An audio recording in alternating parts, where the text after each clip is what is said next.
छोड़ सतगुरु रामपाल जी परमेश्वर जी की जय हो। परमपिता परमात्मा सारी सृष्टि के रचनहार, कुल मालिक, असंख्य ब्रह्मांडों के स्वामी, जगत गुरु, तीनों लोकों में प्रवेश करके सबका धारण पोषण करने वाले राजाधिराज, आत्माधार, नाथों के नाथ, देवों के देव महादेव, सर्वेश्वर महेश्वर, मृत्युंजय, अजरो अमर, आदि अनादि सनातनी प्रभु, जगत पिता जगदीश्वर, श्री श्री 1008 की उपाधि के वास्तविक अधिकारी, अकाल मूरत शब्द स्वरूपी राम वासुदेव, सर्वगतम ब्रह्म, परम पूज्य, प्रथम पूज्य, परम संत, परम पुरुष, परम धनी, परम दयालु, सत्य कबीर, हक्का कबीर, अल्लाहु कबीर, अल्लाहु अकबर, बाखबर, अल्लाह ताला, जगत के तारणहार, जगत के मुक्तिदाता, जगत के जगन्नाथ, हारे के सहारे, हिंदुओं के राम, मुसलमानों के अल्लाह, सिखों के वाहिगुरु, ईसाइयों के मसीह, दया के सागर दया निधि, करुणा के सागर करुणा निधि, स्वयंभू परिभू, संकट मोचन, कष्ट हरण, मंगल करण, दुख भंजन, अविगत कबीर, निर्विकार निर्विषम परमात्मा, अलय अलेख सतगुरु, आदि अनादि सतगुरु, असली मर्यादा पुरुषोत्तम, असली राम, असली कृष्ण, असली घनश्याम, असली मुरारी, राजाओं के राजा, महाराजाओं के महाराजा, शहंशाहों के शहंशाह, सम्राटों के सम्राट, भगवानों के भगवान, अल्लाहों के अल्लाह, प्रभुओं के प्रभु, मसीहाओं के मसीह, सच्चे वाहिगुरु, बाबाओं के बाबा, पीरों के पीर, सेठों के सेठ, जगत सेठ, सावड़सा सेठ, सर्वगुण संपन्न, अनंत कोटि कलाओं के स्वामी, अनंत कोटि ब्रह्मांडों के नायक, योगियों में महायोगी, ध्यानियों में महाध्यानी, सिद्धों में परम सिद्ध, ज्ञानियों में तत्व ज्ञानी, ब्रह्म ज्ञानी, महाज्ञानी, परम ज्ञानी, सर्वश्रेष्ठ ज्ञानी, विज्ञानी, युवा कबीर, समरथ कबीर, असमवात, अमित ओजा, सच्चे रहनुमा, करीम अल्लाह, सुभान अल्लाह, दुनिया के अंतिम पैगंबर, 8 सितंबर 1951 से गांव धनाना, जिला सोनीपत, हरियाणा, भारतवर्ष की पावन भूमि पे प्रकट रियल कल की भगवान श्री नारायण साकार हरि, श्री बाबा साहिब शब्द स्वरूपी राम, संत श्रोमणी सतगुरु रामपाल जी परमेश्वर जी के चरण कमल में साध संगति से जुड़े हुए देश विदेश से हम सभी सत्सेवक भाई बहनों का अनंत कोटि दंडवत प्रणाम। सत्साई भाई और बहनों, दया पूज्य गुरुदेव भगवान की, सतगुरु रामपाल जी परमेश्वर जी की, जिनके शुभ आशीर्वाद से, विशेष वीआईपी आशीर्वाद से आप और हम सभी साध संगति से जुड़े हुए सत्सेवक भाई बहन गुरुदेव भगवान के तत्व ज्ञान को आधार बनाकर उन्हीं के आशीर्वाद से दृढ़ता के साथ भक्ति मार्ग पर अपनी आत्मा के कल्याणार्थ हेतु निरंतर आगे बढ़ रहे हैं। भाई और बहनों, साध संगतियों के माध्यम से आप और हमें जो गूढ़ जानकारियां भक्ति मार्ग के विषय में प्राप्त हो रही हैं, ये गुरुदेव भगवान की आप और हमारे ऊपर एक विशेष असीम रजा है। इस रजा को, ज्ञान को आधार बनाकर साध संगति से जुड़े रहकर गुरु को परमेश्वर मानकर हम इसी प्रकार से बना कर रखें। तो भाई और बहनों, कबीर सागर के सरलार्थ के ऊपर वीडियो बनाने की श्रृंखला जारी है। इसी श्रृंखला में आज हमारा ये 37वें नंबर का वीडियो है। प्रत्येक वीडियो में गुरुदेव भगवान के आशीर्वाद से हमें बहुत कुछ सीखने को मिलता है। और भाई और बहनों, आने वाले समय में यही साध संगति की वीडियो जो आज गुरुदेव भगवान की पवित्र पुस्तकों के ऊपर बन रहे हैं, आने वाले समय में सभी टीवी चैनलों पर चला करेंगे। गुरुदेव भगवान के आशीर्वाद से जब ये सभी टीवी चैनल वाले गुरुदेव भगवान के आगे करबद्ध होकर प्रार्थना करेंगे कि हे गुरुदेव, हमें भी आपके कुछ सत्संग दे दीजिए, हे गुरुदेव, हमें भी अपने टीवी चैनलों पर चलाने के लिए कुछ दे दीजिए, उस समय गुरुदेव भगवान यही साध संगति के वीडियो भगत समाज को दृढ़ता प्रदान करवाने के लिए उन टीवी चैनल वालों को दिया करेंगे। गुरुदेव भगवान के प्रवचन तो चलेंगे ही चलेंगे, लेकिन साथ में समस्त शंकाओं के समाधान के लिए और गुरु को परमेश्वर के रूप में जानने और मानने के लिए ये साध संगति के वीडियो भी निरंतर टीवी चैनलों पर चला करेंगे।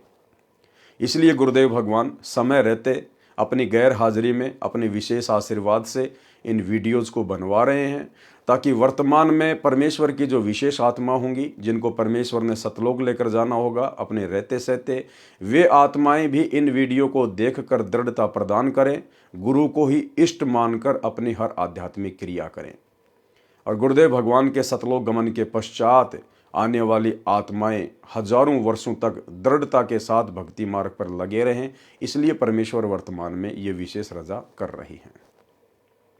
तो भाई और बहनों, अब हम आगे बढ़ते हैं। अध्याय भवतारण बोध का सारांश कबीर सागर का सरलार्थ, पेज नंबर 320। अध्याय भवतारण बोध का सारांश। कबीर सागर में 19वां अध्याय भवतारण बोध पेज नंबर 42 पर है। इस अध्याय में कोई भिन्न ज्ञान नहीं है। इसमें जो जानकारी है वह पहले अध्यायों की है। इसमें परमेश्वर कबीर जी ने धर्मदास के माध्यम से साधक समाज को समझाया है कि साधक को चाहिए कि भक्ति सच्चे मन से करे। क्या कह रहे हैं परमेश्वर? आप और हम सबको शिक्षा दे रहे हैं कि पूर्ण सतगुरु की प्राप्ति के बाद साधक को चाहिए कि भक्ति सच्चे मन से करे। सच्चे मन से भक्ति करने का मतलब है अपने मन में, अपनी नीयत में किसी भी प्रकार का कोई खोट ना रखे। किसी भी प्रकार का अपनी नीयत में किसी भी भाई बहन के प्रति कोई खोट ना रखे। अपने मन को भटकने ना दे, ना विषय वासनाओं में, ना किसी लोभ और लालच में, ना किसी स्वार्थ में। उसको कहते हैं भक्ति सच्चे मन से करे। इसको भाव भक्ति कहा है। संत यानी अच्छी आत्माओं का सत्कार करे, भोजन पानी श्रद्धा से कराए। लेकिन भाइयों और बहनों, इनमें तो कोई भी काम इन सतलोक आश्रमों में सही प्रकार से हो ही नहीं रहा है। गुरुदेव भगवान ने जो एक सच्चे भगत के लक्षण बताए हैं कि साधक को चाहिए कि भक्ति सच्चे मन से करे, मन में कोई खोट ना रखे, कोई छल कपट ना रखे, अपनी नीयत को ना बिगाड़े, माता बहनों को बुरी नज़र से ना देखे। उसको कहते हैं सच्चे मन से भक्ति करना। लेकिन अभी जो 66 नंबर की हिसार जेल से विशेष ऑडियो आई है, उसमें तो गुरुदेव भगवान ने पूरा ही भांडाफोड़ कर दिया। उनकी गैर हाजिरी में जिस प्रकार से इन सभी सतलोक आश्रमों में कोऑर्डिनेटरों के द्वारा जो बकवाद की जा रही है, भक्तों के द्वारा जो बकवाद की जा रही है अपनी ही गुरु बहनों के साथ में, तो परमेश्वर ने तो उसका भांडाफोड़ कर दिया। साधक को चाहिए कि भक्ति सच्चे मन से करे, जबकि उस ऑडियो में गुरुदेव भगवान कह रहे हैं कि मेरे पास में ऐसी ऐसी शिकायत आती हैं जो नहीं आनी चाहिए। अच्छे इंसान तो जगत वाले भी ऐसा नहीं करते जो तुम भगत कर रहे हो। इन आश्रम वालों को कह रहे हैं। और फिर गुरुदेव कह रहे हैं कि मेरे पास ऐसी ऐसी शिकायत आती हैं। ये कोऑर्डिनेटर आश्रमों के भगत ये माता बहनों को भी गंदे गंदे मैसेज करते हैं, गंदे गंदे मैसेज।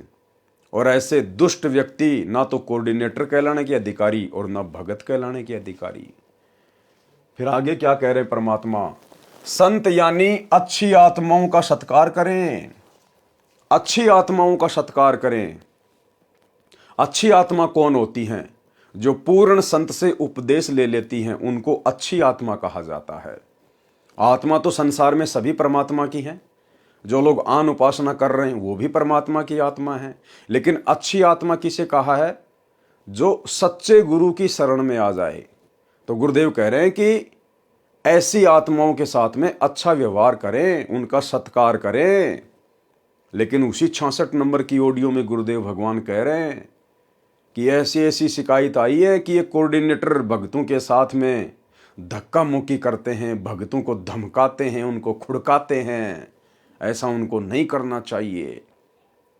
तो ये दोनों ही प्रकार की बातें गुरुदेव ने अपनी उस ऑडियो में कही है जो अभी आप सुनने वाले हो।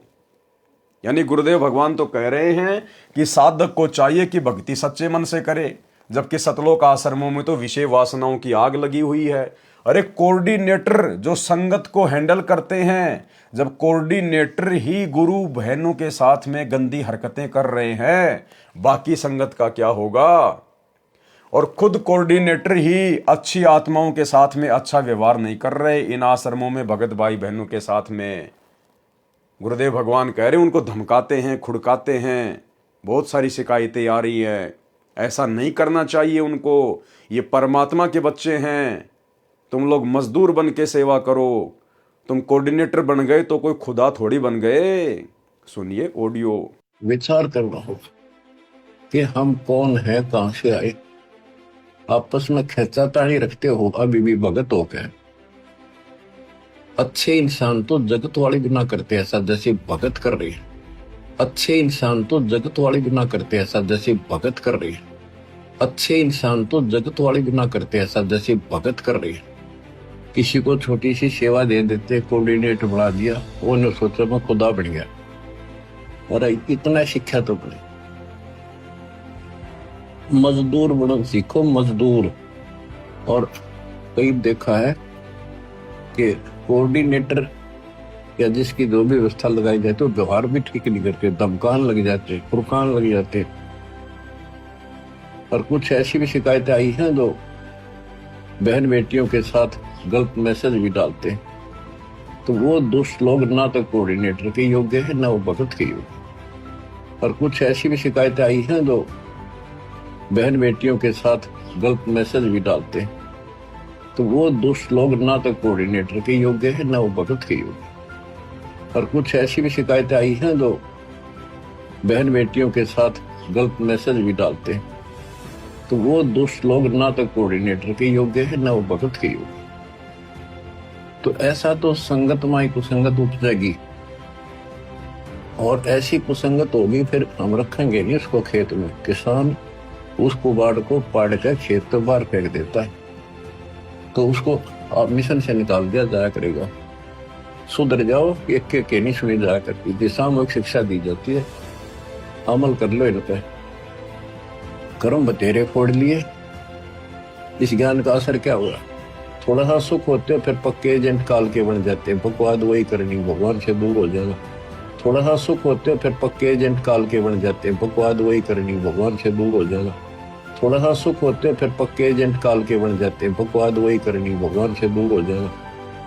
तो भाई और बहनों, आप और हम भाई बहनों ने इस भक्ति मार्ग पर शिक्षा लेकर चलनी है। शिक्षा, सबसे पहली बात तो हमारे गुरुदेव भगवान अपने कर कमल से लिख रहे हैं, आप और हमें उपदेश दे रहे हैं, शिक्षा दे रहे हैं, नसीहत दे रहे हैं। दूसरी बात, हमने अपने गुरु भाई बहनों से भी शिक्षा लेनी है जो सतलोक आश्रमों से जुड़े हुए हैं। इन कोऑर्डिनेटरों से शिक्षा लेनी है, आश्रमों में आने वाली संगत से शिक्षा लेनी है कि हमने इन लोगों के जैसा व्यवहार भक्ति मार्ग पर नहीं करना चाहिए। अन्यथा गुरुदेव इनकी इन्हीं हरकतों से दुखी है, परेशान है। इनकी इन्हीं हरकतों से दुखी होकर तो गुरुदेव सार्वजनिक तौर पर सत्संग में ये बातें कह रहे हैं। इसका मतलब इस प्रकार की गंदी हरकतें करने से गुरुदेव भगवान भगत से नाराज होते हैं, रुष्ट होते हैं। और अगर गुरु नाराज हो गया तो फिर हमारे पास में बच क्या जाएगा। तो हम भाई बहनों ने, जो गुरुदेव ने विशेष रजा बख्शी है, हमें साध संगति से जोड़ा है, हम भाई बहनों ने तो अपनी गुरु बहन हो या चाहे जगत की कोई बहन हो, हमने तो सबको परमेश्वर की आत्मा जानकर, गुरुदेव भगवान के बच्चे जानकर और अपनी बहन बेटी जैसा व्यवहार करना है। हमने तो गुरुदेव की वाणी पर चलना है कि पर नारी को देखिए बहन बेटी के भाव, कहे कबीर काम नाश का यही सहज उपाय। जबकि इन सतलोक आश्रमों में तो अपनी खुद की गुरु बहनों के साथ में भी गंदे गंदे व्यवहार। अब ऐसी तो वो गुरु बहनें और ऐसे ही वो कोऑर्डिनेटर और ऐसे ही वो गुरु भाई। तो भाई और बहनों, आप और हमने शिक्षा लेकर चलनी है। और ये कोऑर्डिनेटर और इन आश्रमों से जुड़े हुए भगत ये क्यों इस प्रकार की गंदी हरकतें अपनी गुरु बहनों के साथ करते हैं, आगे आपको दिखाएंगे। साधक को चाहिए कि भक्ति सच्चे मन से करें, इसको भाव भक्ति कहा है। संत यानी अच्छी आत्माओं का सत्कार करें, भोजन पानी श्रद्धा से कराएं। जो योगी हैं यानी हठ योग करते हैं, योग आसन तक ही सीमित हैं, सार शब्द सतगुरु से मिला नहीं है, वे कभी भव से यानी संसार से पार नहीं हो सकते। और साथ में भाई और बहनों, पूर्ण तत्वदर्शी संत की शरण में आने के बाद भक्तों ने ये मेडिटेशन भी नहीं करना है, ये योग भी नहीं करना है। कौन सा योग? जैसे बाबा रामदेव करता है, बाबा रामदेव लोगों को करवाता है बीमारियां ठीक करवाने के लिए। आप और हम भगत भाई बहनों ने सतगुरु रामपाल जी परमेश्वर जी की शरण में आने के बाद हमने ये योग भी नहीं करना है, हमने ये मेडिटेशन भी नहीं करना है। अन्यथा अब ये मनमाने आचरण में आएगा। विचार करने की बात है, जब हमारे गुरुदेव भगवान ने हमारे को कोई भी गेम खेलने से मना कर दिया है, वॉलीबॉल, फुटबॉल, बास्केटबॉल, बैडमिंटन, दौड़ वगैरह करना, जिम वगैरह में जाना, जिम्नास्टिक करना, कबड्डी वगैरह खेलना। गुरुदेव ने हमें किसी भी गेम को खेलने से मना किया है, क्योंकि उसके खेलने से हमारी सांसें बर्बाद होती है, हमारा समय बर्बाद होता है। इसलिए हमने ना तो कोई गेम खेलना है और ना हम भगत भाई बहनों ने भूलकर भी कोई योगा करना है, ना कोई मेडिटेशन करना है, ना योगा की कोई क्लासेस वगैरह ज्वाइन करनी है। मैं सोशल मीडिया पर देख रहा था, इंस्टाग्राम पर, सतलोक आश्रम मैनेजमेंट हरियाणा से जुड़ी हुई एक बहन, यानी सतगुरु रामपाल जी की शिष्या, उसकी आईडी है ई चौरसिया। तो मैंने देखा तो मुझे बड़ा झटका सा लगा। और सोशल मीडिया पर सतगुरु रामपाल जी की शिष्या कहलाने वाली उस लड़की की अभद्र फोटोएं देखकर जो योग करती है, लोगों को योग सिखाती है, मेरे को बिल्कुल भी अच्छा नहीं लगा। बड़ी शर्मिंदगी महसूस हुई। और दास ने विचार किया कि इस प्रकार की अभद्र फोटोएं तो जगत वाली बहन बेटियां भी सोशल मीडिया पर नहीं डालती हैं, जो अच्छे घर से ताल्लुक रखती हैं।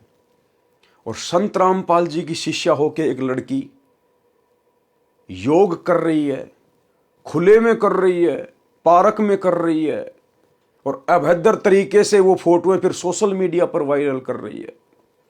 हम समाज को क्या संदेशा दे रहे हैं? हम क्या संदेशा दे रहे हैं समाज को कि सतगुरु रामपाल जी से हमने क्या सीखा है?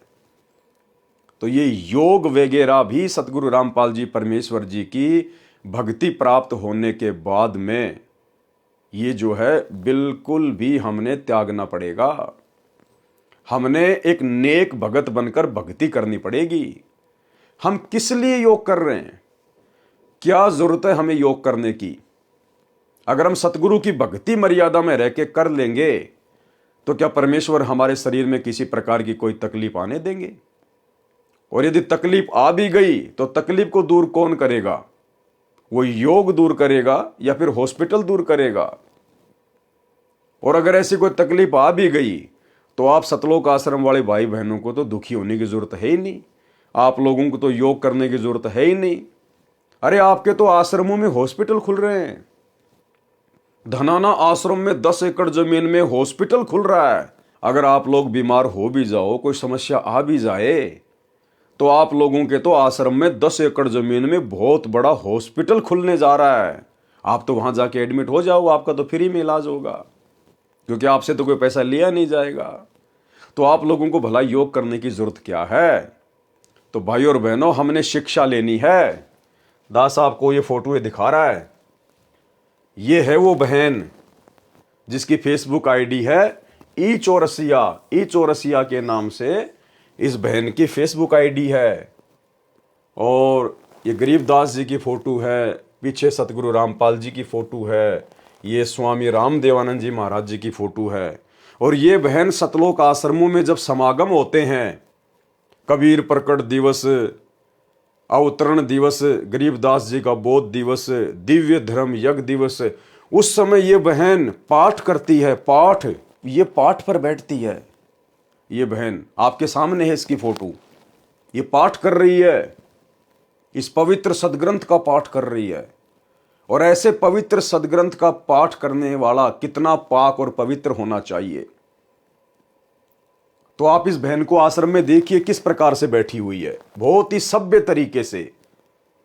आश्रम में जाते हैं तो हम लोग भगत बन जाते हैं कि हमारे से बढ़कर कोई दास या दासी होगा ही नहीं, हमारे से बढ़कर सभ्य और शालीन कोई होगा ही नहीं।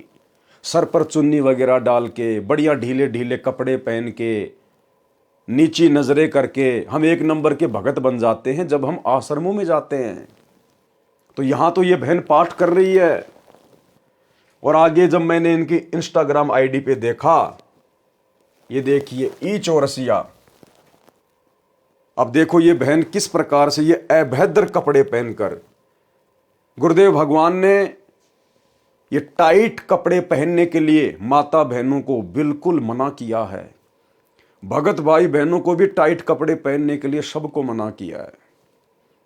अब ये बहन देखो सरेआम एक पार्क के अंदर जहां पर सैकड़ों की संख्या में लोग घूमने के लिए आते हैं, और ये किस प्रकार से टाइट कपड़े पहनकर और किस प्रकार से ये योग कर रही है। क्या जरूरी है योग करना? आप भक्ति मार्ग में हो, आप किसी बॉलीवुड की लाइन में नहीं हो, आप किसी फिल्म इंडस्ट्री से जुड़े हुए नहीं हो। समाज में कोई भी व्यक्ति इस बहन को देखेगा तो किस प्रकार से उसके मन में उल्टे उल्टे ख्याल आएंगे। हम क्यों किसी की नीयत को बिगड़ने का मौका दें? हम क्यों किसी के मन में हमारे प्रति उल्टे उल्टे गंदे गंदे विचार लाने का मौका दें? इसीलिए गुरुदेव भगवान ने हमें मना किया है कि जो सत्संगी माता बहनें हैं उन्होंने तो बाजू तक के ब्लाउज या अन्य कोई वस्त्र भी नहीं पहनने। अगर कोई ब्लाउज वगैरह पहनती है या जैसा भी है तो बिल्कुल कोहनी से नीचे तक की उनकी बाजू होनी चाहिए। माता बहनें कोई भी अगर ऊपर कपड़ा पहनती हैं तो उसकी जो बाजुएं हैं वो आपकी जो है वो कोहनी से नीचे तक होनी चाहिए और ढीली ढाली होनी चाहिए। और ये टाइटी वगैरह पहनना, जींस वगैरह पहनना, टाइट कपड़े पहनना गुरुदेव ने माता बहनों को बिल्कुल भी अलाउ नहीं किया है। इसी प्रकार भगत भाइयों को जींस वगैरह पहनना, टाइट कपड़े पहनना बिल्कुल भी अलाउ नहीं है। और ये बहन देखो किस प्रकार से टाइट कपड़े पहनकर, जैसे बॉलीवुड की जो ये एक्ट्रेस होती हैं, ये फिल्मों में टीवी सीरियल में जो लड़कियां काम करती हैं, जो अपना अंग प्रदर्शन करती हैं डायरेक्टर को लुभाने के लिए और अधिक काम प्राप्त करने के लिए, फिल्में प्राप्त करने के लिए, और सरेआम सतगुरु रामपाल जी की शिष्या होकर ये बहन एक पार्क में सार्वजनिक तौर पर किस प्रकार से अपना प्रदर्शन कर रही है। इसको तो बहुत अच्छा लग रहा होगा कि मैं एक योग टीचर हूं, मैं लोगों को योगा सिखाती हूं। अरे हमें गुरुदेव ने भक्ति सिखाई है। हमें गुरुदेव ने जो भक्ति सिखाई है हमने उसको मर्यादा में रह के करना है। ये अभद्र हरकतों में आता है, ये गंदी हरकतों में आता है। संत रामपाल जी की शिष्या होने के बावजूद आम सांसारिक माता बहनें जो गुरुदेव के ज्ञान से अपरिचित हैं वो जो मर्जी करें, हमें उनसे कोई लेना देना नहीं है। लेकिन जब हमारी खुद की माता बहनें इस प्रकार की हरकतें करती हुई नजर आती हैं और फिर सोशल मीडिया पर उन फोटो को वायरल करती है तो भाई हमारा सर शर्म के मारे नीचे झुक जाता है। तो हम जो साथ संगति से जुड़े हुए भाई बहन है ना, आप और हमने भूलकर भी ये योग वगैरह नहीं करने हैं। हमने अपने गुरुदेव की भक्ति पर विश्वास करना है। परमेश्वर हमें ऐसी कोई बीमारी लगने नहीं देंगे, हमें ऐसी कोई तकलीफ परमात्मा आने नहीं देगा यदि मर्यादा में रह के भक्ति करेंगे तो ये देखिए किस प्रकार की बेहुदी और घटिया हरकतें संत रामपाल जी की शिष्या होने के बाद क्या ज्ञान समझा इन्होंने। ये देखिए ई चौरसिया, ये इनकी दूसरी फोटो है। अब देखो भाई और बहनों, अब इस बहन के आगे पीछे से सैकड़ों लोग पार्क में घूमते हैं, आते हैं, कोई देख रहा है, कोई क्या बोल रहा होगा, कोई क्या कर रहा होगा। ये सार्वजनिक तौर पर इस प्रकार की हरकतें करना क्या जरूरी है? क्या शोभा देता है? अरे अगर योग भी आपको करना है, यदि आपको अपने गुरुदेव की आज्ञा का पालन नहीं करना है, आपने यदि भक्ति मर्यादा में रह के नहीं करनी है, आपको यदि विश्वास नहीं है भक्ति पर, तो अपने घर पर एक बंद कमरे में कर लीजिए जो भी आपने करना है।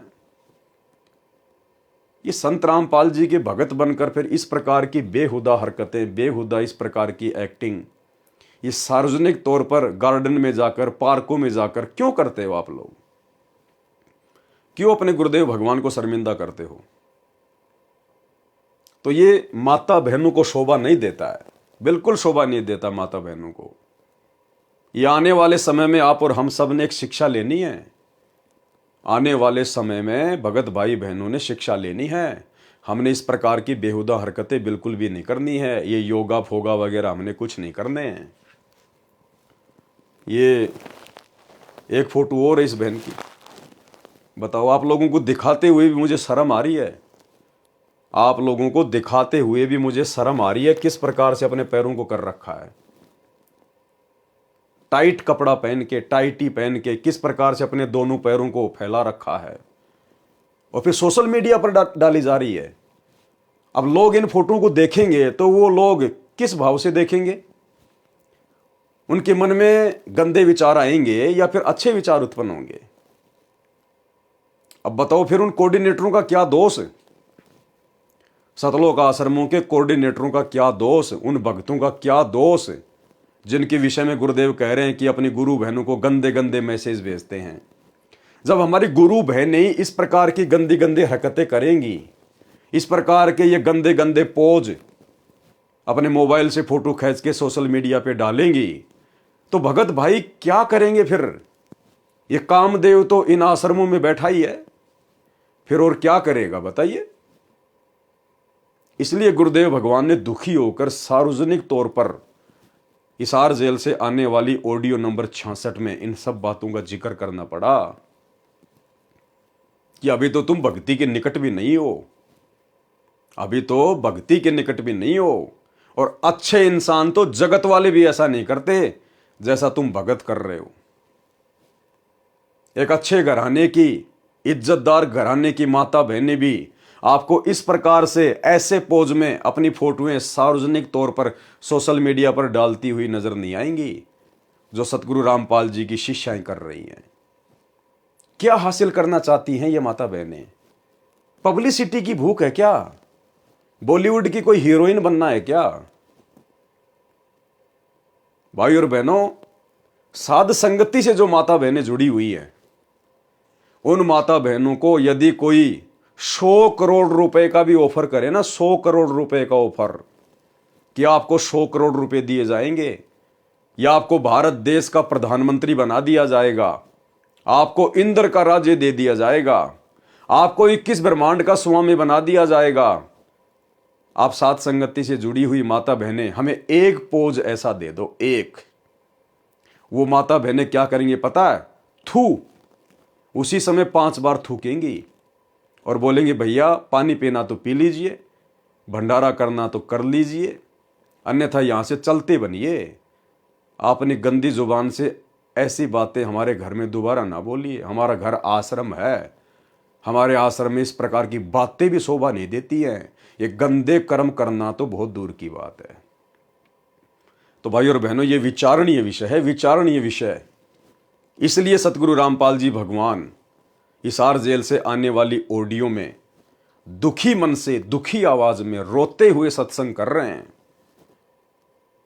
कि मैं रोवत हूं सृष्टि को, ये सृष्टि रोवे मोहे, और गरीब दास इस वियोग को समझ न सकता कोई। कि सतगुरु हमें क्या बनाने आए हैं, हमें क्या अनमोल वस्तु प्राप्त हो गई है, सतगुरु ने हमें क्या कीमती वस्तु दे दी है, हमारा टारगेट क्या होना चाहिए? ये पब्लिसिटी प्राप्त करना, या फिर योग टीचर बनकर दुनिया भर के अवार्ड जीतने हैं, या फिर ये फिगर वगैरह मेंटेन रखना है, अपने शरीर को मेंटेन रखना? कितने दिन मेंटेन रखोगे?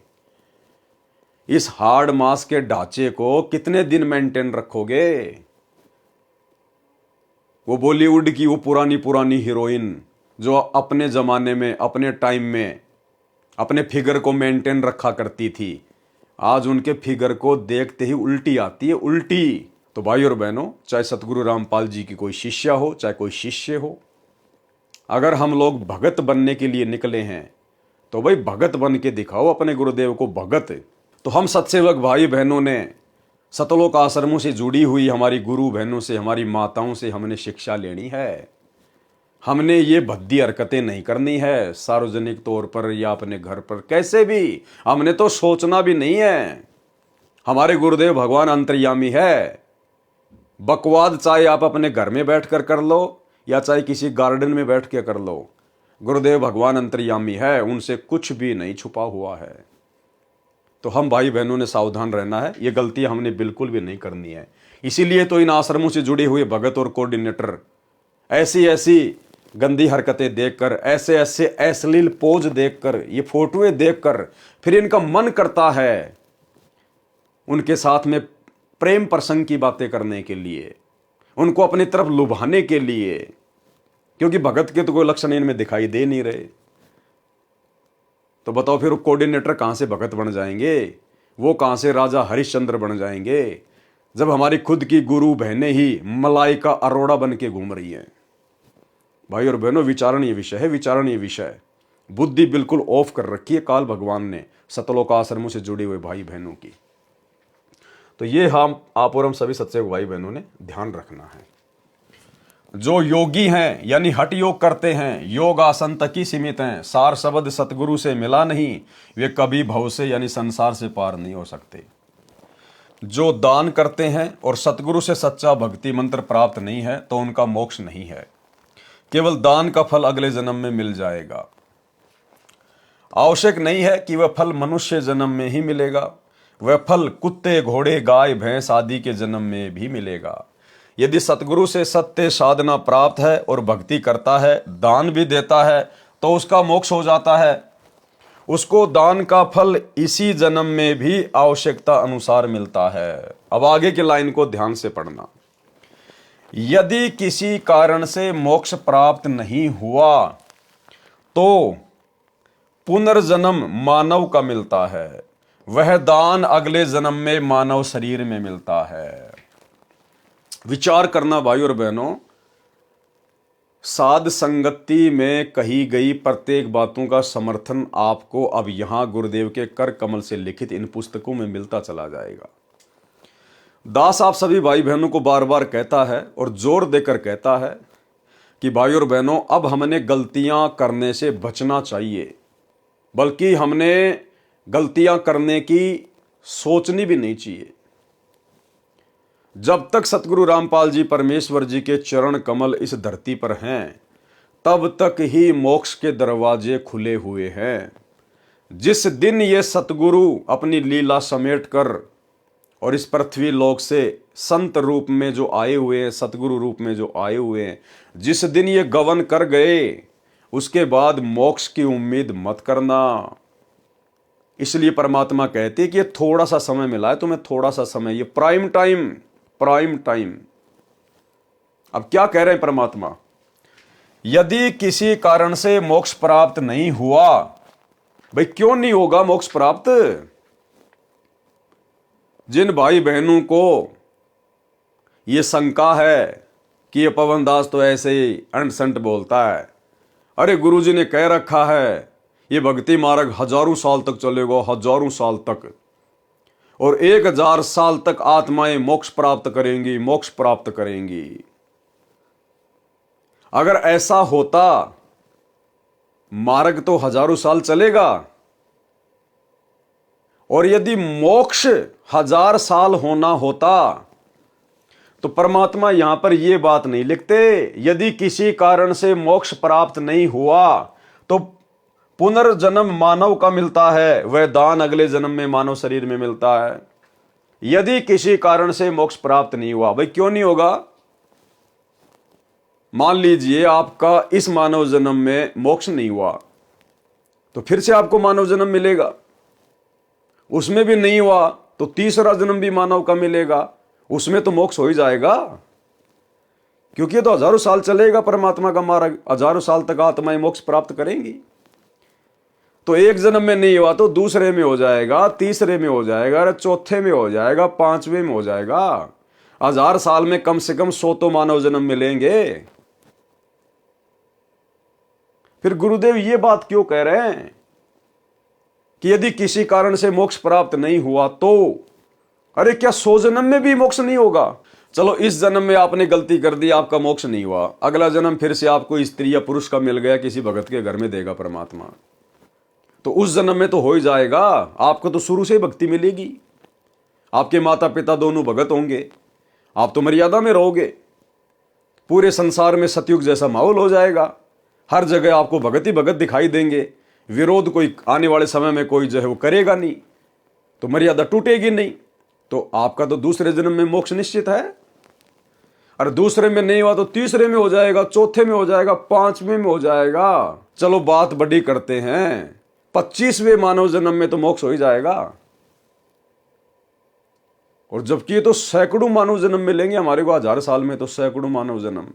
फिर गुरुदेव ये क्यों कह रहे हैं यदि किसी कारण से मोक्ष प्राप्त नहीं हुआ तो? ये इसलिए कह रहे हैं परमात्मा कि सतगुरु के रहते सहते ही मोक्ष के दरवाजे खुलते हैं। और जिस दिन ये सतगुरु धरती से चला जाएगा उसके बाद में मोक्ष नहीं है। एक छोटा सा वीडियो गुरुदेव भगवान का, गुरुदेव ने स्पष्ट कह दिया कि ये भक्ति मार्ग इस दास से पहले नहीं था और इस दास के जाने के बाद ये समाप्त हो जाएगा। भाई गुरुजी के जाने के बाद में समाप्त कहां से हो जाएगा? ये तो हजारों साल चलेगा ना, तो समाप्त कैसे हो जाएगा? ये तो हजारों साल चलेगा। फिर क्यों कह रहे हैं गुरुदेव कि इस दास के जाने के बाद समाप्त हो जाएगा और इस दास से पहले ये भक्ति मार्ग नहीं था और इस दास के जाने के बाद ये भक्ति मार्ग समाप्त हो जाएगा, यानी मोक्ष के दरवाजे बंद हो जाएंगे। जब तक धरती पर सतगुरु है तब तक ही आप जी मोक्ष प्राप्त कर सकते हैं। सतगुरु के जाने के बाद मोक्ष प्राप्ति की उम्मीद मत करना। फिर कोई यहां मर्यादा में रहने वाला नहीं है, फिर किसी को सतगुरु का कोई भय नहीं होगा।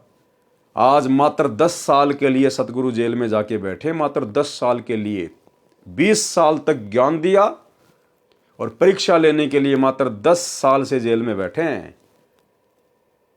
ना जाने कितनी सैकड़ों मर्यादा तोड़ दी गई है, बड़ी बड़ी गलतियां कर दी गई है बड़े बड़े भक्तों के द्वारा।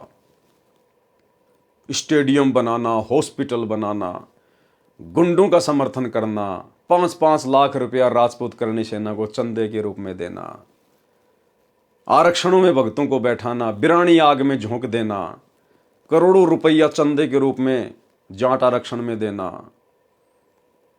लोगों के लिए बसें चलाना, एम्बुलेंस चलाना, भक्तों से रोड़े ठीक करवाना, आश्रमों में देह दान करवाना, रक्तदान करवाना, दोगली राजनीति करना, कभी कांग्रेस की गोद में बैठना, कभी बीजेपी की गोद में बैठना, हिंदू मुसलमानों के बीच में नफरत पैदा करने के लिए बजरंग दल वालों की गोद में जाके बैठ जाना, बांग्लादेश के मुसलमानों के खिलाफ।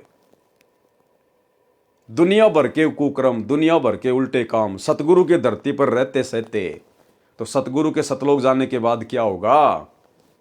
किसी को कोई डर ही नहीं होगा, किसी को कोई भय नहीं होगा। इसलिए तो गुरुदेव कहते हैं यदि मेरे रहते सहते पार नहीं हुए तो आगे कैसे पार हो जाओगे? ये शब्द है सतगुरु के, शब्द सैन सतगुरु की पहचान है, पावे अटल सुहाग रे। कि यदि मेरे रहते सहते पार नहीं हुए तो आगे कौन से पार हो जाओगे? फिर तो तुम्हारे ऊपर कोई अंकुश ही नहीं रहेगा, तुम्हारे को कोई डर ही नहीं रहेगा। सुनिए सत्संग। मात पिता मिल जावेंगे, मात पिता मिल जावेंगे, 184 माही। ये सतगुरु सेवा और ये भक्ति भाई फेर मिलन की नाही। इससे पहले नहीं थी यह भक्ति और इस दास के बाद यह भक्ति समाप्त हो जाएगी। अब तो चलेगी कुछ वर्षों तक। इससे पहले नहीं थी यह भक्ति और इस दास के बाद यह भक्ति समाप्त हो जाएगी। अब तो चलेगी कुछ वर्षों तक। इससे पहले नहीं थी यह भक्ति और इस दास के बाद यह भक्ति समाप्त हो जाएगी। अब तो चलेगी कुछ वर्षों तक। फिर कलयुग तो बहुत लंबा चौड़ा विशेष है, उसमें ये नहीं रहेगी लास्ट में। तो आ गई होगी आपकी बात समझ में क्यों सतगुरु इतना जोर लगाकर कह रहा है कि अगर तुम अब भी पार नहीं होगे मेरे रहते सहते तो मेरे जाने के बाद में कौन से पार हो जाओगे। इसलिए गुरुदेव भगवान ने कहा है कि ये भक्ति, ये मोक्ष वाली भक्ति ना तो आज से पहले थी और मेरे जाने के बाद ये समाप्त हो जाएगी।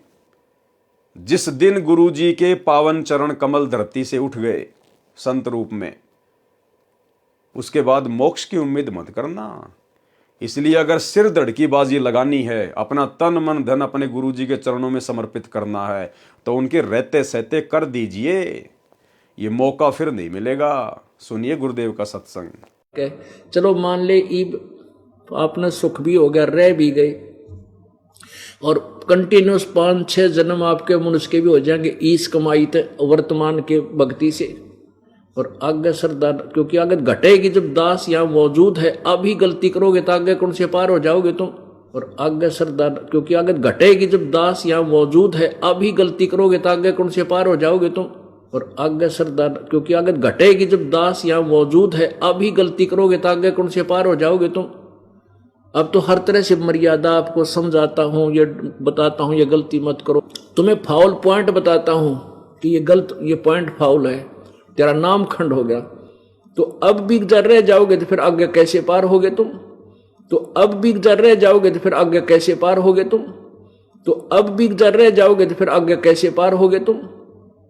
जब ये दास चला जाएगा सतलोक, फिर तुम पर अंकुश नहीं रहेगा, ज्ञान तो रहेगा, लेकिन कुछ ऐसी मर्यादा बन जाएंगी जो पुण्यात्मा बचपन से ही भक्ति अपने बच्चों को रंग में रंग देंगे, वो आने वाले समय में इतना जल्दी नहीं बिगड़ेंगे।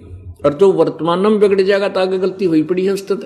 तो इसलिए इस समय को ज्यादा नहीं बढ़ाना आपने। और जो वर्तमान में बिगड़ जाएगा तो आगे गलती हुई पड़ी है उस्ताद। तो इसलिए इस समय को ज्यादा नहीं बढ़ाना आपने। और जो वर्तमान में बिगड़ जाएगा तो आगे गलती हुई पड़ी है उस्ताद। तो इसलिए इस समय को ज्यादा नहीं बढ़ाना आपने। तो भाई और बहनों, समझ में आ रहा होगा आपके। इसलिए यहां परमात्मा कह रहे हैं कि ये ना सोचना कि हजारों साल ये मार्ग चलेगा तो हजारों साल तक तुम पार भी होते जाओगे। हजारों साल केवल गुरु जी का भक्ति मार्ग चलेगा, हजारों साल मोक्ष प्राप्त नहीं होगा। और इसी लाइन को गुरुदेव ने अपने सत्संग में भी कह दिया स्पष्ट तौर पर। यदि किसी कारण से मोक्ष प्राप्त नहीं हुआ तो क्या होगा? पुनर्जन्म मानव का मिलता है, यानी मनुष्य जन्म मिलते रहेंगे। और वो जो दान जो तुम आज कर रहे हो ना, ज्योति पाठ वगैरह, ये फिर तुम्हें उन मनुष्य शरीरों में मिलता रहेगा। एक छोटा सा सत्संग गुरुदेव का इसी टॉपिक पर कि यदि तुम रह गए, तुम पार ना हो पाए इस समय, तो तुम्हारे को मनुष्य जन्म मिलेंगे, मनुष्य जन्म। और जब तक दूसरा कलयुग नहीं आ जाएगा, जब तक दूसरे कलयुग की पिछली पीढ़ी नहीं आ जाएगी, तब तक तुम्हें केवल मनुष्य जन्म मिलेंगे। गुरुदेव ने ये नहीं कहा कि अगर किसी कारण से तुम्हारा ये जन्म अगर रह गया, तुम मोक्ष प्राप्त नहीं कर पाए, तो अगले जन्म में मोक्ष हो जाएगा या उससे अगले जन्म में मोक्ष हो जाएगा। नहीं, गुरुदेव कह रहे हैं कि किसी कारण से तुम पार नहीं हो पाए तो फिर तुम्हें मनुष्य जन्म मिलते जाएंगे, सतयुग में, त्रेता में, द्वापर में। फिर जब यही समय आएगा, फिर कहीं जाकर बात बनेगी। तो ये सत्संग सुन लीजिए और ध्यान से विचार कर लीजिएगा। यदि मोक्ष प्राप्त करना है तो अपने इसी जीवन को, इसी मनुष्य जन्म को गुरुदेव के चरणों में हर प्रकार से समर्पित कर दीजिएगा। सुनिए सत्संग। और बाकी रही बात जो पुण्य की, किसी के पास कार है, कोठी है, पैसा है, उसने पिछले जन्म में धर्म घना किया हुआ है, दान किया हुआ है। और जिसको ये भक्ति प्राप्त हुई है और उसके पास धन नहीं है, गरीब व्यक्ति है, निर्धन है, उसने पिछले जन्म में दान नहीं किया। केवल दान का डिफरेंस है, ये कोई बड़ी बात नहीं बताई परमात्मा ने। लेकिन अब अपने सारे ज्ञान न समझ कर प्रॉपरली दान भी करे और नाम भी श्रवण करे। इस बात ने याद रखे कि पार होने तो उद्देश्य है अपना, सतलोक चलने का उद्देश्य तो है ही है। किसी कारण से पैर फिसल भी जावे और ना जाने पाओगे तो कम से कम नेक्स्ट जन्म हो भी गया आपके, जब तक ये फिर सतयुग कलयुग आएगा, तब तक कम से कम रोटी की समस्या तो हल हो ही पाओगे आप। इस दृष्टिकोण से भी आपने दान करना चाहिए। किसी कारण से पैर फिसल भी जावे और ना जाने पाओगे तो कम से कम नेक्स्ट जन्म हो भी गया आपके, जब तक ये फिर सतयुग कलयुग आएगा, तब तक कम से कम रोटी की समस्या तो हल हो ही पाओगे आप। इस दृष्टिकोण से भी आपने दान करना चाहिए। तो भाई और बहनों, सत्संग सुन के समझ में आ गया होगा आपके कि मोक्ष नहीं मिलेगा। अगर गुरुदेव के रहते सहते पार नहीं हुए तो अगले जन्मों में फिर मोक्ष नहीं मिलेगा, फिर मनुष्य जन्म मिलेंगे और ये दान धर्म तुम्हें मिलता रहेगा। ये मोक्ष का नंबर तो फिर दोबारा से कलयुग की पिछली पीढ़ी में आएगा। इसलिए अगर बात समझ में आई है तो भाई साथ संगति से जुड़ जाओ। साथ संगति से जुड़ने की कोई फीस नहीं है, कोई पैसा नहीं है। यहाँ तुम्हारे से ज्योति पाठ का और दान का पैसा नहीं लिया जाता। ये सात संगति में किसी के पीले पर्चे नहीं निकाले जाते। यहाँ तो ज्ञान आधार से चर्चा होती है, भक्ति होती है, भक्ति। तो भाई और बहनों, अब आप और हमारी आंखें खुल जानी चाहिए। हमारे पास में समय ज्यादा नहीं है। जिस दिन ये परमात्मा अपनी लीला समेट के यहां से चले जाएंगे, उसके बाद मोक्ष की उम्मीद मत करना। यदि किसी कारण से मोक्ष प्राप्त नहीं हुआ तो पुनर्जन्म मानव का मिलता है, वह दान अगले जन्म में मानव शरीर में मिलता है। तीर्थ के ऊपर जाकर स्नान करने का क्या लाभ हानि है वह बताया है। पाठक जन ध्यान दें कि कबीर सागर में काल प्रेरित कबीर पंथियों ने अपनी बुद्धि अनुसार वाणी मिलाई तथा काटी है। इस अध्याय में पेज 43 पर लिखी वाणियों का अर्थ है कि जो तीर्थ पर स्नान करने जाते हैं उनको सुंदर शरीर मिलता है। ये नकली कबीर पंथियों ने अपनी तरफ से लिखा है। तीर्थ पर जाने से कोई सुंदर शरीर नहीं मिलता, कोई धन की प्राप्ति नहीं होती। ये नकलियों ने काल प्रेरणा से जीव आत्माओं को भक्ति से भटकाने के लिए मिलावट की है। वो मिलावट बता रहे हैं गुरुदेव कि जो तीर्थ पर स्नान करने जाते हैं उनको सुंदर शरीर मिलता है, ऊंचे कुल में ब्राह्मण क्षत्रिय के घर में जन्म होता है। यह बिल्कुल गलत है। जैसा कि आप जी को पहले बताया है कि परमेश्वर कबीर जी ने अपनी महिमा का तथा भक्ति का यथार्थ ज्ञान संत गरीबदास जी, गांव छुडानी, जिला झज्जर, हरियाणा प्रांत वाले को दिया है। उनका ज्ञान योग दिव्य दृष्टि खोल दी थी। तब संत गरीबदास जी ने यथार्थ ज्ञान लिखाया है। तीर्थ पर जाने वालों को क्या मिलता है। गरीब तीर्थ बाट चले जो प्राणी, सो तो जन्म जन्म उलझानी। वो तो जन्म जन्मांतरों तक इसी प्रकार से उलझ पुलझ रहेंगे। उनका मोक्ष नहीं हो पाएगा जो तीर्थों पर जाते हैं। क्यों? जहां तीर्थ पर कर है दानम, जो तीर्थों पर जाकर दान धर्म करते हैं, ता पर जीव मरत हैं अरबानम। अरबों जीवों की हत्या होती है वहां पर।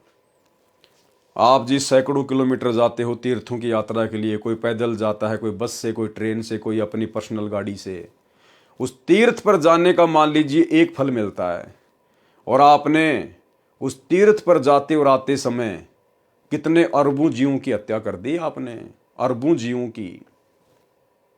और तीर्थ में नहाते समय कितने सूक्ष्म जीव आपने मार दिए वहां पर। तो कहते हैं वो तो जन्म जन्मांतरों तक उलझा रहेगा काल की भूल भुलैया में। गोते गोते पड़ी है भारम, गंगा जमुना गए केदारम। भावार्थ, जो श्रद्धालु तीर्थ स्थान के लिए जाता था वह पैदल जाता था। वर्तमान में गाड़ी से, मोटरसाइकिल से जाते हैं। रास्ते में जितने जीव यात्रा में मरते हैं वे तीर्थ यात्री के पाप कर्मों में लिखे जाते हैं। तीर्थ के अंदर जल में स्नान करने से कोई लाभ नहीं होता। यदि वहां दान करते हैं, वह दान कहीं कर लो, उसका फल अवश्य मिलता है, चाहे पशु पक्षी के जीवन में मिले। तीर्थ पर जाकर किए दान के साथ अरबों जीव मरने का पाप भी साथ लिपट गया। अब आप विचार करें कि तीर्थ स्नानार्थ जाने वालों को क्या लाभ या हानि होती है। गीता अध्याय 17 श्लोक 22 में कहा है कि कुपात्र को दिया दान लाभ के स्थान पर हानि करता है। कबीर परमेश्वर जी ने कहा है कि कबीर गुरु बिन माला फेरते, गुरु बिन देते दान, गुरु बिन दोनों निष्फल है, पूछो वेद पुराण। यानी दान केवल सुपात्र को दिया जाता है। ज्योति पाठ का पैसा केवल सुपात्र को दिया जाता है, और सुपात्र पूरी सृष्टि में केवल सतगुरु रामपाल जी हैं। इसके अलावा सब कुपात्र हैं, कुपात्र। और कुपात्र को दान धर्म का पैसा नहीं दिया जाता, ज्योति पाठ का पैसा नहीं दिया जाता है। और इन आश्रमों में जाकर आप भाई बहनों ने गुरुदेव के बेटा बेटियों को, इन कोऑर्डिनेटरों को, आश्रम संचालकों को, क्योंकि आपका दान बाद में इन्हीं के हाथों में तो जाता है। आप तो दान पेटी में डाल देते हो, लेकिन फिर वो पैसा जाता किसके हाथ में है? गुरुदेव के परिवार के हाथ में, कोऑर्डिनेटरों के हाथ में, आश्रम संचालकों के हाथ में। और आपके दान का फिर आप ही की आंखों के सामने सरेआम दुरुपयोग किया जा रहा है, क्योंकि ये कुपात्र है, ये काल प्रेरित हैं। काल इनसे आपके दान का दुरुपयोग ही करवाएगा। और आपका दान फिर कहां कहां लगाया जा रहा है? 10 एकड़ जमीन में हॉस्पिटल बनाया जा रहा है। क्या आवश्यकता है आश्रम में हॉस्पिटल बनाने की? अगर आप लोगों को बीमार होने का इतना डर है तो दुनिया भर के हॉस्पिटल हैं। कहीं भी अपना इलाज करवा लो। आश्रम में हॉस्पिटल खोल के भक्तों का करोड़ों रुपया बर्बाद करवाने की क्या जरूरत है? मात्र धनाना गांव में अपना आश्रम चलाने के लिए कि गांव वाले हमारा विरोध ना करें, धनाना गांव के बच्चों के लिए 1 करोड़ रुपए की लागत का बैडमिंटन का स्टेडियम बना दिया गया, जबकि गुरुदेव तो ताश खेलने के लिए भी मना करते हैं, सहयोग के लिए भी मना करते हैं। आपकी आंखों के सामने ये कुपात्र आपके दान धर्म का, ज्योति पाठ के पैसों का नाजायज प्रयोग कर रहे हैं। गुंडों की सीबीआई जांच के लिए 5 लाख रुपए दे दिए गए राजपूत करणी सेना को राजस्थान के अजमेर की रैली में। जाट आरक्षण में 2-3% आरक्षण के लिए सरकार के साथ में हरियाणा के जाट लड़ाई कर रहे थे।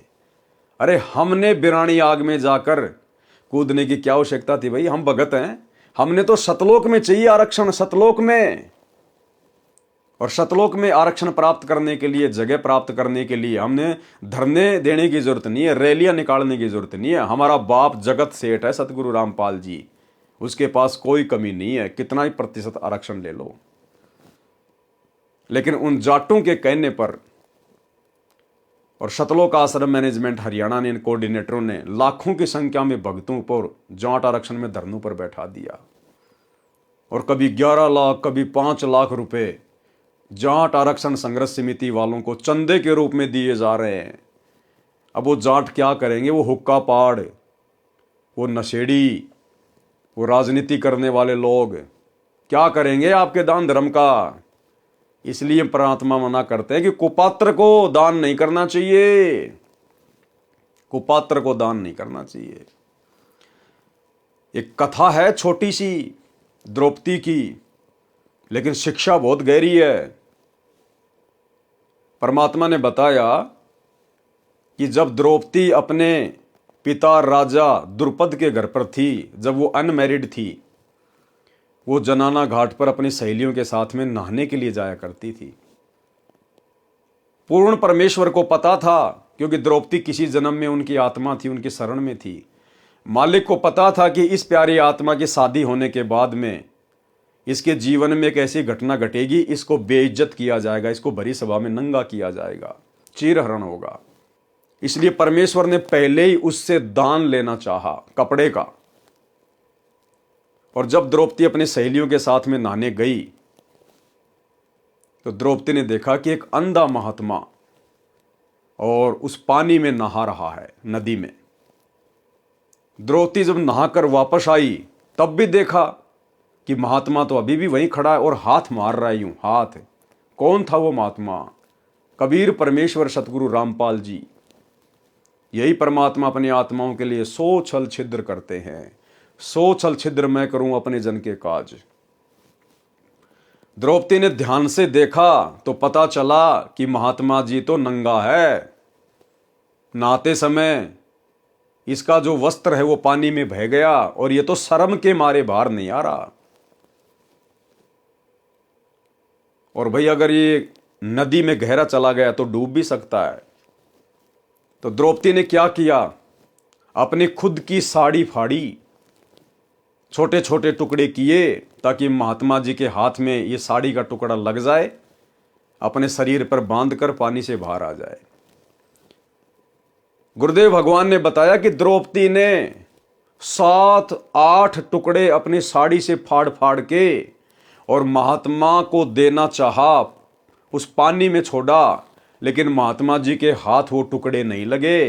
वो 7-8 टुकड़े द्रौपदी की साड़ी के अंधे महात्मा के रूप में जो कबीर परमात्मा लीला कर रहे थे उनके हाथ में नहीं लगे।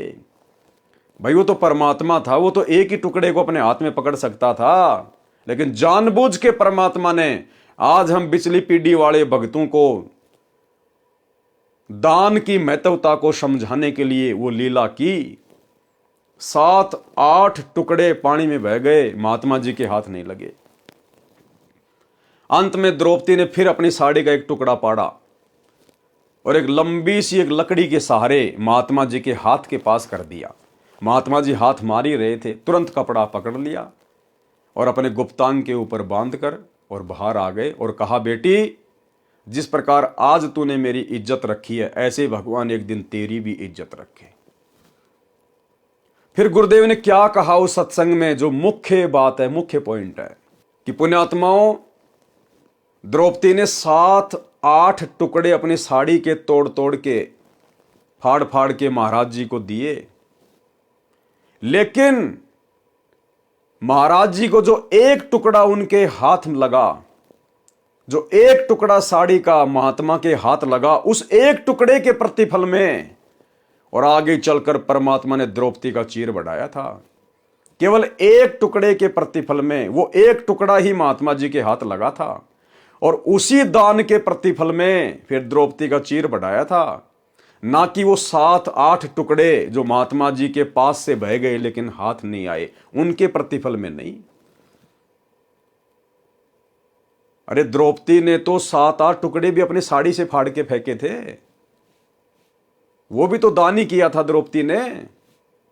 लेकिन गुरुदेव कह रहे हैं कि वो जो 7-8 टुकड़े जो उस महात्मा के हाथ नहीं लगे, उनका कोई फल नहीं मिला, उस एक टुकड़े के प्रतिफल में उसकी साड़ी बढ़ाई।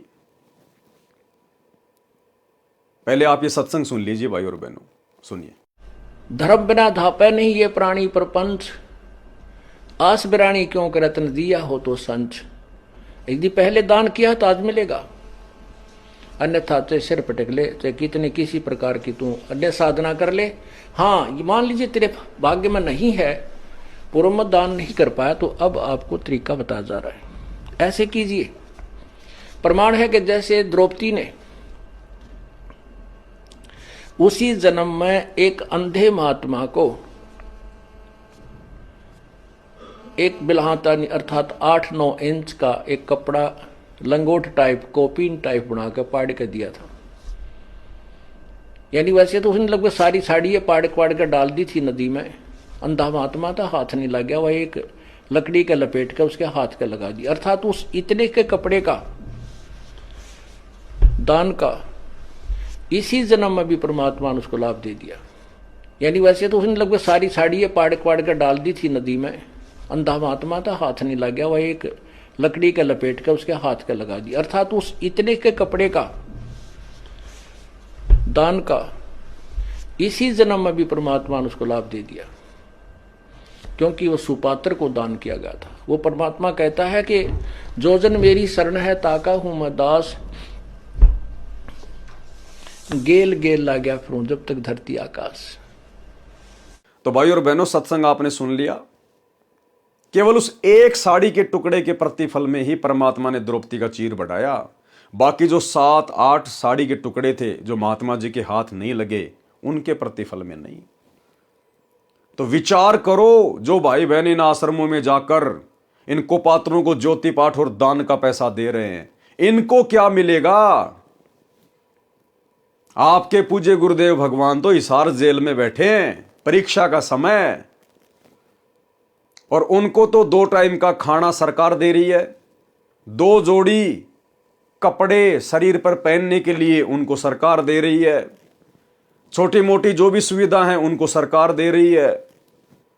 ये तुम्हारे दान धर्म का अरबों खरबों रुपया कहां जा रहा है? तुम्हारे गुरु के तो तुम्हारा 1 रुपया भी हाथ नहीं लग रहा, क्योंकि तुमने तो इन कुपात्रों को दिया है सारा का सारा दान धर्म, अपने गुरु को तो दिया ही नहीं।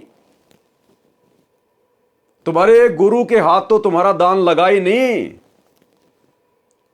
अरे तुम्हारा वर्तमान में 2014 बरवाला कांड के बाद से ज्योति पाठ और दान का पैसा तो द्रौपदी के उन साड़ी के टुकड़ों की तरह महात्मा जी के पास से होके गुजर रहे हैं, महात्मा जी के हाथ नहीं लग रहे। तुम्हें क्या मिलेगा? वो सत्संग हमें शिक्षा देता है, जो साड़ी का टुकड़ा महात्मा के हाथ लगा, उसी के प्रतिफल में महात्मा जी ने द्रौपदी का चीर बढ़ाया। तो आप भाई बहनों का वर्तमान में जो दान धर्म है, ज्योति पाठ का पैसा है, 10वें अंश का पैसा है, आप किसके हाथों में दे रहे हो? दान गुरु के हाथ में दिया जाता है या अपने गुरु भाइयों के हाथ में दिया जाता है? दान गुरु के हाथ में देने से सफल होता है या गुरु भाइयों के हाथों में देने से? गुरु बिन माला फेरते, गुरु बिन देते दान, गुरु बिन दोनों निष्फल है, चाहे पूछो वेद पुराण। चलो आपने दे दिया, उसके बाद कम से कम ये तो देखो अब तुम्हारे दान का क्या किया जा रहा है, दुरुपयोग। तुम्हारी आंखों के सामने उसी आश्रम में हॉस्पिटल बनाया जा रहा है, तुम्हारी आंखों के सामने उसी धनाना गांव में 1 करोड़ रुपए का बैडमिंटन का स्टेडियम बना दिया गया, तुम्हारे गुरुदेव की मर्यादाओं की धज्जियां उड़ा दी गई। कौन उड़वा रहा है? तुम लोग। ये दान धर्म का पैसा देके इनको पात्रों को तुम लोग अपने गुरुजी की मर्यादाओं की धज्जियां उड़ा रहे हो। अगर तुम इनको पात्रों का सहयोग ना करो आर्थिक रूप से या शारीरिक रूप से, तो ये बकवाद कहां से करेंगे?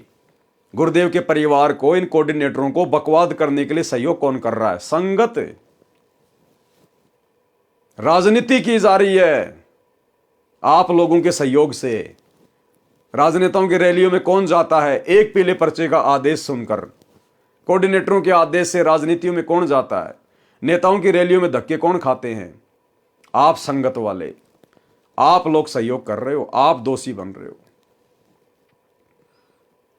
तो भाई और बहनों, इसलिए ये दास बार बार कहता है कि जितना संघर्ष और प्रयास सतगुरुदेव भगवान हमें अपने धरती पर रहते सहते सतलोक ले चलने के लिए कर रहे हैं, उससे कहीं ज्यादा प्रयास ये काल हम आत्माओं को सतगुरु के रहते सहते सतलोक जाने से रोकने के लिए कर रहा है।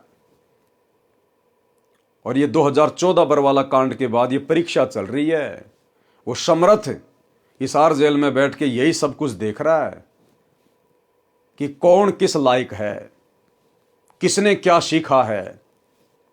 अगर यूं भेड़ चाल में चलना था तो फिर सच्चे गुरु की शरण में आकर तत्व ज्ञान लेने की आवश्यकता क्या थी? अरे ऐसी भेड़ चाल में तो नकली संतों के शिष्य भी नहीं चलते। वो भी सोच समझकर दान धर्म करते कि हमारे दान धर्म का कहां उपयोग हो रहा है।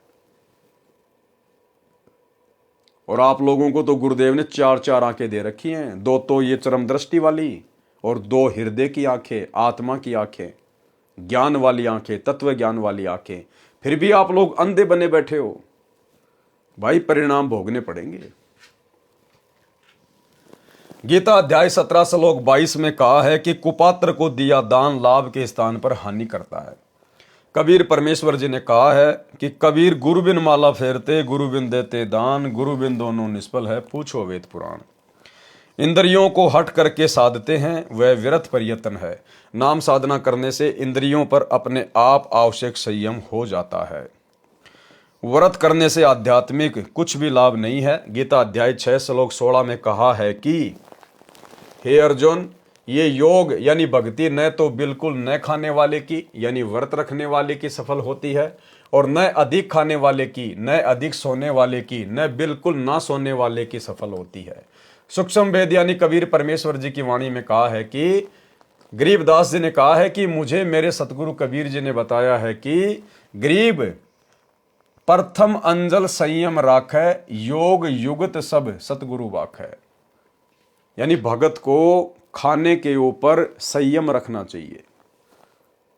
भगत ने इतना भी नहीं खाना चाहिए कि भक्ति बने ना, नींद आने लग जाए, शरीर टूटने लग जाए, और इतना थोड़ा भी नहीं खाना चाहिए कि बार बार भोजन याद आए, बार बार भोजन याद आए। तो गुरुदेव भगवान कहते प्रथम अंजल संयम राखे।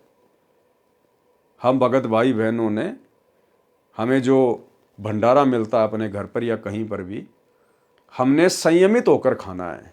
भोजन ज़्यादा स्वादिष्ट है या कोई मिठाई वगैरह है या अन्य कोई वस्तु है जिसमें आनंद आ रहा खाने में, तो ये नहीं कि खाए जाओ खाए जाओ खाए जाओ। परमात्मा कहते हैं प्रथम अंजल संयम राखै। आपने संयमित रहना है, संयमित। भक्ति को अधिक महत्व देना है। गरीब प्रथम अंजल संयम राखै, योग युगत सब सतगुरु बाखै। भावार्थ, अन्न तथा जल को सीमित खावें, न अधिक और न कम। ये भक्ति की विधि मेरे सतगुरु बताते हैं। तीनों देवताओं तथा ब्रह्म साधना का फल। यदि आप विष्णु जी की भक्ति करते हो और उसी को कर्ता मानते हो तो आप विष्णु विष्णु का नाम जाप करके विष्णु जी के लोक में चले जाओगे। अपना पुण्य समाप्त करके फिर पृथ्वी पर जन्म पाओगे। एक दिन विष्णु जी की भी मृत्यु होगी। इसलिए श्री विष्णु जी की भक्ति से गीता अध्याय 18 श्लोक 62 तथा अध्याय 15 श्लोक 4 वाली मुक्ति वह सनातन स्थान प्राप्त नहीं हो सकता। कबीर हरि नाम विष्णु का होई, विष्णु विष्णु जपे जो कोई। जो विष्णु को करता बतलावे, कहो जीव कैसे मुक्ति फल पावे। बहुत प्रीति से विष्णु ध्यावे, सो जीव विष्णुपुरी में जावे। विष्णुपुरी में निर्भय नाही, फिर के डार दे भूमाही। जब मरे विष्णु मुरारी, कहाँ रहेंगे विष्णु के पुजारी। ये फल विष्णु भक्ति का भाई, सतगुरु मिले तो मुक्ति पाई। इसी प्रकार ब्रह्मा जी का पुजारी ब्रह्मा जी के लोक में ब्रह्मपुरी में, तथा शिव जी का पुजारी शिव लोक में, तथा ब्रह्म यानी काल का पुजारी ब्रह्म लोक में जाता है। गीता अध्याय 8 श्लोक 16 में स्पष्ट किया है कि ब्रह्म लोक पर्यंत सब लोकों में गए साधक जन्म मरण में रहते हैं, वे पुनः लौटकर पृथ्वी के ऊपर आते हैं। इनसे भी गीता अध्याय 15 श्लोक 4 तथा अध्याय 18 श्लोक 62 वाली मुक्ति नहीं मिली, जहां जाने के पश्चात साधक फिर लौटकर संसार में नहीं आते।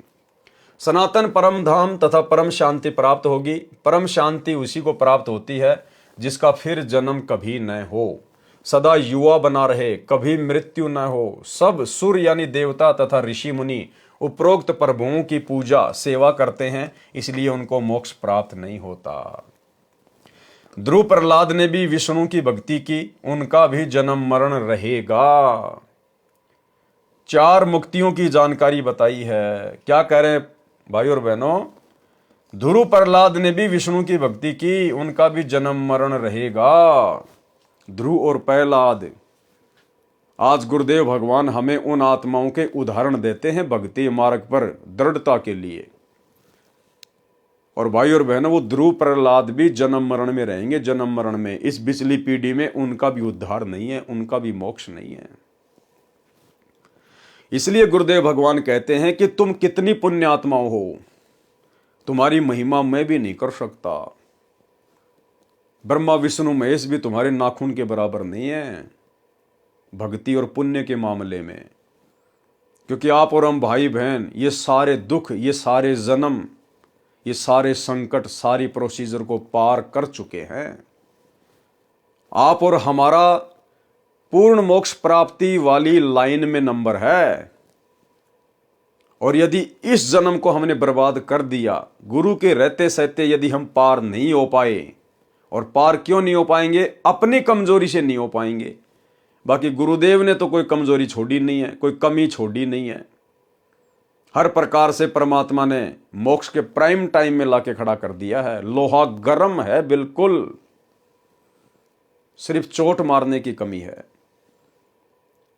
तो भाई और बहनों, आप और हम क्या हैं जिस ध्रुव प्रहलाद के दुनिया किस्से कहानियां गाती हैं, जिनकी चर्चा है बच्चे बच्चे की जुबान पर, जिनका नाम है, जिनके इतिहास हैं।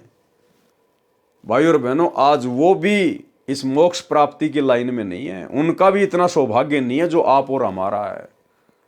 उस परमेश्वर के लिए, सतगुरु रामपाल जी भगवान के लिए ध्रुव प्रहलाद भी इतनी प्यारी आत्मा नहीं है जितनी आप और हम हैं। और उसके बावजूद हमें गुरुदेव ने साध संगति से जोड़ दिया, मोक्ष प्राप्ति के ट्रेनिंग सेंटर से जोड़ दिया। अगर इस समय भी हम कोई गलती कर जाएंगे, अपनी कोई कमजोरी दिखा देंगे, तो भाई और बहनों फिर परमेश्वर हमसे कितने नाराज होंगे। और फिर कहते हैं, जानबूझ सांची तजे करे झूठ से ने, जाकी संगत है प्रभु शौपन में भी ना दे। फिर ये परमात्मा लंबे समय तक नहीं संभालेगा, लंबे समय तक। इसलिए गुरुदेव भगवान की इस रजा को हमने समझना होगा।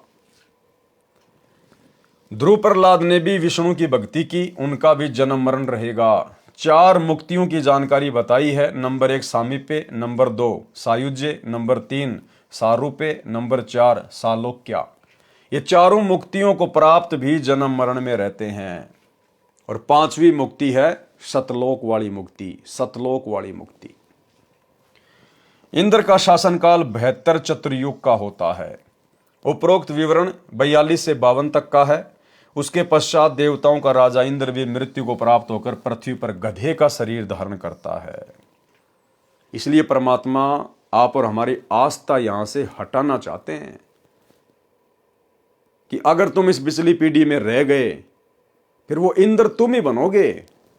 ब्रह्मा विष्णु महेश की लाइन में काल तुम्हें खड़ा करेगा। 88,000 ऋषि, गोरखनाथ, मच्छंद्रनाथ जैसे ये काल फिर तुम्हें बनाएगा। तो इस समय यदि हम रह गए फिर क्या होगा?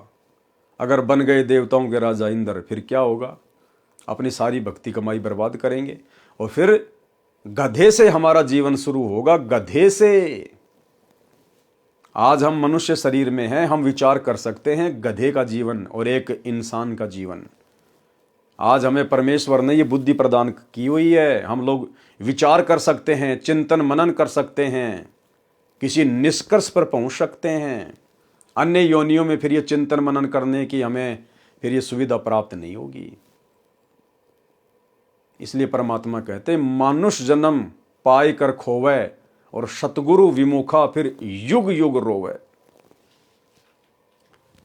इंद्र का शासनकाल 72 चतुर्युग का होता है। उपरोक्त विवरण पृष्ठ 42 से 52 तक का है।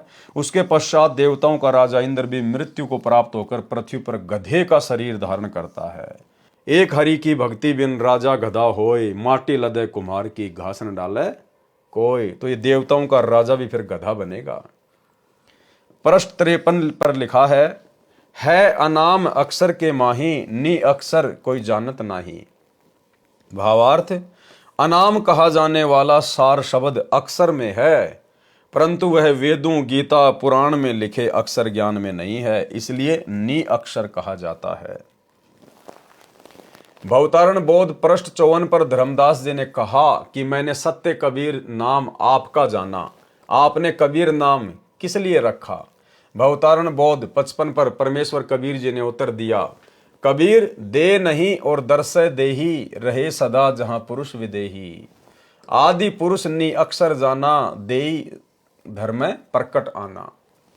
भावार्थ है कि जैसे नी अक्षर कहा है वह अक्षर है परंतु निराला है, वह वेदों, गीता, पुराणों में नहीं है, इसलिए नी अक्षर कहा है। उसी प्रकार मेरी देही यानी शरीर विचित्र है, अन्य किसी देव तथा मानव का नहीं, इसलिए विदेही कहा जाता है। इसी प्रकार कबीर का नाम समझ।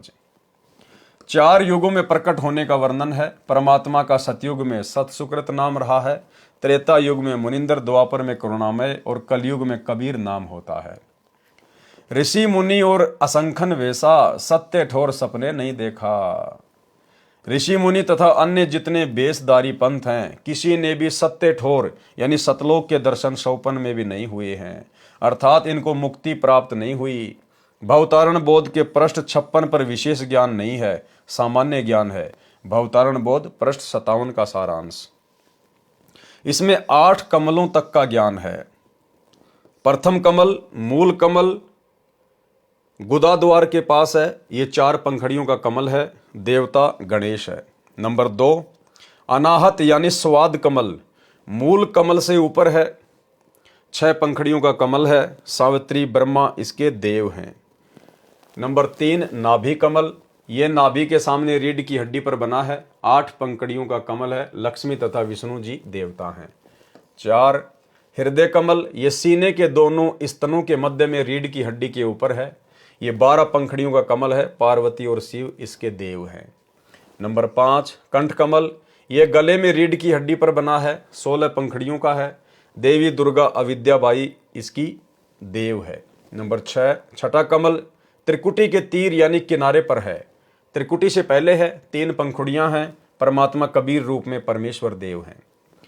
7 सातवां कमल त्रिकुटी में है, इसकी 2 पंखुड़ी काली तथा सफेद है। 8 अष्टम कमल 8वां कमल ब्रह्मांड के माही यानी सिर के ऊपरी भाग को ब्रह्मांड कहा जाता है, उस 8वें कमल की 1000 पंखुड़ियां, इसका निरंजन काल देव है। काल के 21 ब्रह्मांड हैं, 7 सुन हैं, 7 सुरती हैं। 8वें कमल में निरंजन की सुरती यानी साकार शरीर नहीं दिखता, गुप्त है, केवल 1000 पंखड़ियों में ज्योतियां ही दिखाई देती हैं। कमलों का ज्ञान कबीर सागर के अध्याय अनुराग सागर के पृष्ठ 151 पर 8 कमलों का वर्णन है, जो कि हम पहले वीडियो में देख चुके हैं। कमलों का ज्ञान कबीर सागर के अध्याय कबीर वाणी के पृष्ठ 111 पर भी है, वहां पर 9वें कमल का भी ज्ञान है। कृपया कमलों का संपूर्ण ज्ञान पढ़ें इसी पुस्तक में, अनुराग सागर के सारांश में पृष्ठ 151 के सारांश में पृष्ठ 152 से 161 तक। भवतारण बोध पृष्ठ 58 पर सामान्य ज्ञान है। भवतरण बोध पृष्ठ 59-60 का सारांश। परमेश्वर कबीर जी ने गीता अध्याय 7 श्लोक 12 से 15 तथा अध्याय 14 श्लोक 5 वाले तीनों गुणों को स्पष्ट किया है। कबीर रज सत तम तीनों गुण जाना, ब्रह्मा विष्णु महेश बखाना। भावार्थ, परमेश्वर कबीर जी ने बताया है कि रजगुण ब्रह्मा है, सतगुण विष्णु तथा तमगुण महेश है। यही प्रमाण मार्कंडे पुराण गीता प्रेस गोरखपुर से प्रकाशित केवल हिंदी सचित्र मोटा टाइप के पेज नंबर 123 पर है। लिखा है कि ब्रह्म काल निरंजन की 3 प्रधान शक्तियां हैं, ब्रह्मा विष्णु महेश। ये ही 3 देवता हैं, ये ही तीनों गुण हैं। देवी पुराण श्री वेंकटेश्वर प्रेस मुंबई से प्रकाशित संस्कृत हिंदी सहित के 3रे स्कंद में 5वें अध्याय के 8वें श्लोक में कहा है, श्री शिव जी ने कहा कि हे मात, यदि आप हम पर दयावान हैं तो मुझे तमगुण, ब्रह्मा को रजगुण तथा विष्णु को सतगुण क्यों बनाया। विवेचन विचार करें पाठक जन, जो ज्ञान पुराणों गीता वेदों में अंकित है, जिसको धर्मगुरु ब्राह्मण नहीं जान सके, उस ज्ञान को काशी वाला जुलाहा कबीर जी जानते हैं। जिनको वे ब्राह्मण अशिक्षित तथा अज्ञानी कहते थे, तो अब कबीर जी को आप क्या कहेंगे। परमेश्वर सर्वज्ञ परमात्मा सच्चा सतगुरु कहेंगे, जगत गुरु कहेंगे। और विचार करते हैं, परमेश्वर कबीर जी ने कहा है कि गुरुदेव भगवान कह रहे हैं कि जो ज्ञान तुम्हारे इन्हीं पुराणों में, शास्त्रों में, वेदों में, कतेबों में, और उस ज्ञान को तुम पंडित भी नहीं समझ पाए, और उस ज्ञान को 650 साल पहले कबीर परमेश्वर ने, जिसको तुम अशिक्षित कहा करते थे, नीची जाति वाला कहा करते थे, उन्होंने बता दिया। आज ये सारे शास्त्र उनके ज्ञान का समर्थन कर रहे हैं। तो आप कबीर जी को क्या कहोगे। परमेश्वर सर्वज्ञ परमात्मा, और क्या कहोगे, सच्चा सतगुरु कहेंगे, और क्या कहेंगे, जगत गुरु कहेंगे। तो आज सच्चे सतगुरु की भूमिका कौन कर रहे हैं, सतगुरु रामपाल जी। जगत गुरु की भूमिका कौन कर रहे हैं, सतगुरु रामपाल जी। क्योंकि जगत गुरु कबीर परमेश्वर के अलावा धरती पर दूसरा कोई हो ही नहीं सकता। जाति हमारी जगत गुरु, परमेश्वर है पंथ, गरीब दास लिखित पढ़े, मेरा नाम निरंजन कंत। सच्चे सतगुरु की भूमिका, जगत गुरु की भूमिका, तत्वदर्शी संत की भूमिका केवल कबीर परमेश्वर स्वयं ही करते हैं, अन्य कोई नहीं कर सकता। तो आज धरती पर सतगुरु रामपाल जी स्वयं ही जगत गुरु हैं, सतगुरु हैं, तत्वदर्शी संत हैं, यानी स्वयं ही कबीर परमात्मा हैं। 3 देव की जो करते भक्ति, उनकी कभू ना होवे मुक्ति। भावार्थ, परमेश्वर कबीर जी ने कहा है कि जो साधक भूलवश तीनों देवताओं रजगुण ब्रह्मा, सतगुण विष्णु, तमगुण शिव की भक्ति करते हैं, उनकी कभी मुक्ति नहीं हो सकती। यही प्रमाण श्रीमद् भागवत गीता अध्याय 7 श्लोक 12 से 15 तथा 20 से 23 में भी है। कहा है कि साधकों ने त्रिगुण यानी तीनों देवताओं रजगुण ब्रह्मा, सतगुण विष्णु तथा तमगुण शिव को कर्ता मानकर उनकी भक्ति करते हैं। अन्य किसी की बात सुनने को तैयार नहीं है। जिनका ज्ञान हरा जा चुका है, यानी जिनकी अटूट आस्था इन्हीं तीनों देवताओं पर लगी है, वे राक्षस स्वभाव को धारण किए हुए मनुष्यों में नीच, दूषित कर्म, बुरे कर्म करने वाले मूर्ख हैं। गीता ज्ञानदाता ने कहा है कि वे मेरी यानी काल ब्रह्म यानी ज्योति निरंजन की भक्ति भी नहीं करते। उन देवताओं को मैंने कुछ शक्ति दे रखी है, परंतु इनकी पूजा करने वाले अल्प बुद्धियों, अज्ञानियों की ये पूजा क्षणिक सुख देती है। स्वर्ग लोक को प्राप्त करके शीघ्र जन्म मरण के चक्कर में गिर जाते हैं। पृष्ठ 59 की वाणियों में स्पष्ट किया है कि भक्ति उसी की सफल होती है जो काल के लोक में भोले व्यक्ति कुल मर्यादा का बंधन बनाकर रहते हैं। उस लोकलाज यानी कुल मर्यादा से ऊपर उठकर भक्ति करता है। भक्ति करनी चाहिए। स्पष्ट कर दिया गुरुदेव भगवान ने कि लोकलाज में जब तक आप फंसे रहोगे, आप कभी भक्ति सफल कर ही नहीं सकते। क्योंकि भाई और बहनों, सबसे ज्यादा मर्यादा टूटती है लोकलाज के कारण, और ये लोकलाज इस काल के द्वारा फैलाया गया इतना भयंकर जाल है। गुरुदेव भगवान ने बताया कि स्वयं ये विष्णु जब रामचंद्र रूप में आया तो ये भी लोकलाज से बच नहीं पाया। लोकलाज के कारण ही उसने सीता की अग्नि परीक्षा ली कि अयोध्यावासी क्या कहेंगे। लोकलाज के कारण ही एक धोबी के कहने से सीता जी को जंगल में निकाला। तो ये लोकलाज तो श्री विष्णु भी नहीं त्याग पाया। इसलिए लोकलाज सबसे बड़ा रोग है। लोकलाज में आके हम दबाव में आ जाते हैं, शर्मा शर्मी में भक्ति छोड़ देते हैं किसी का हम लोग भय मान लेते हैं। और गुरुदेव भगवान ने कहा कि लोक लाज ना कीजिए, निर्भय हो रहिए, जय मन चावे राम को तो दशा तंदरिए। और स्पष्ट कर दिया गुरुदेव ने एक छोटे से सत्संग में कि यदि आप लोकलाज करोगे तो ये लोकलाज करना भी आपकी मर्यादा टूटने में आता है, मर्यादा टूटने में। और गुरुदेव ने बताया जो छोटे छोटे बच्चे होते हैं ना, वो लोकलाज नहीं करते। अगर आपके बच्चे उपदेशी हैं और आपके घर पे आपका कोई ऐसा रिश्तेदार आ गया जो नशा करता है, और यदि उसने बीड़ी निकाल ली और बच्चे ने देख ली तो तुरंत टोक देगा, अरे अरे फूफा जी क्या कर रहे हो आप, हमारे घर में बीड़ी नहीं पीते। नहीं नहीं नहीं, बंद करो आप इसको, ये पीना तो कहीं बाहर जाओ। गुरुदेव ने बताया कि बच्चे लोकलाज नहीं करते। इसी प्रकार हम भाई बहनों ने भी लोकलाज नहीं करनी, चाहे कोई रिश्तेदार हो चाहे कोई भी व्यक्ति हो। हमारी मर्यादा प्रथम है। अगर आपकी आंखों के सामने ऐसा कोई कर्म हो रहा है जो आपकी मर्यादा टूटने का कारण है, तो भाई बहनों ने तुरंत उसको टोक देना है। वो माने ना माने फिर बाद की बात है, लेकिन हमने तुरंत उसको मना करना है कि जी हमारे घर में ये नशा वगैरह नहीं, बीड़ी सिगरेट गुटखा वगैरह नहीं, ये कर्म हमारे घर में नहीं। अगर आप शर्मा शर्मी कर जाएंगे कि मैं बोलूँगा तो ये नाराज हो जाएगा, तो गुरुदेव कहते हैं लोकलाज करना भी मर्यादा खंडित करने में आता है। सुनिए, तो अब ऐसा निर्मल ज्ञान पूरे विश्व में फैलेगा। ठीक है, कोई 2-4-10% कर्महीन इंसान होंगे वो तो अलग बात है। जहाँ 90% इंसान ठीक हो जाएंगे, उन 10% की पार पड़े को नहीं, उनकी नहीं बसावेगी, उन्हें सीधा होना पड़ेगा। वो भी सीधे हो जाएंगे, विकार रहित हो जाएंगे, शर्माया करेंगे, लुकते फिरा करेंगे। अब विचार करना, हमारे जो भक्त हैं, हमारे भक्तों के भगत तो थोड़े बहुत शर्मा जाते हैं रिश्तेदार ने नू के हमारे घर में बीड़ी ना पिए। हालांकि वो ना ऐसा शर्माना लोकलाज करना नाम खंड करता है। हालांकि वो ना ऐसा शर्माना लोकलाज करना नाम खंड करता है। हालांकि वो ना ऐसा शर्माना लोकलाज करना नाम खंड करता है। लेकिन बालक तुरंत कह देते कि हमारे घर में बीड़ी नहीं पियोगे आप। तो फिर वो जो बीड़ी शराब पीने वाले हमारे भक्तों के घर में आ भी जाते हैं, तो कहीं छुप के गली में बाहर बैठ के जो करकाओं के देखो बालक तना देख ले इनका, आके फिर टोक दे तू बीड़ी पियो है। तो ऐसे डरा करेंगे फिर ये पाप करते हुए, और धीरे धीरे फिर ये बुराई छूट जाएगी, एक दूसरे को देख कर छोड़ेंगे। तो भाई बहनों, हमने लोकलाज बिल्कुल नहीं करनी है।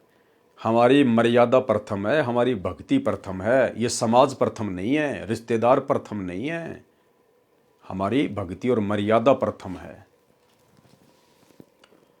पृष्ठ 60 पर सामान्य ज्ञान है। भक्ति करे मुक्ति फल पावे, हमरे सत्य लोक में आवे। भवतारण बोध पृष्ठ 61-62 पर वाणी है।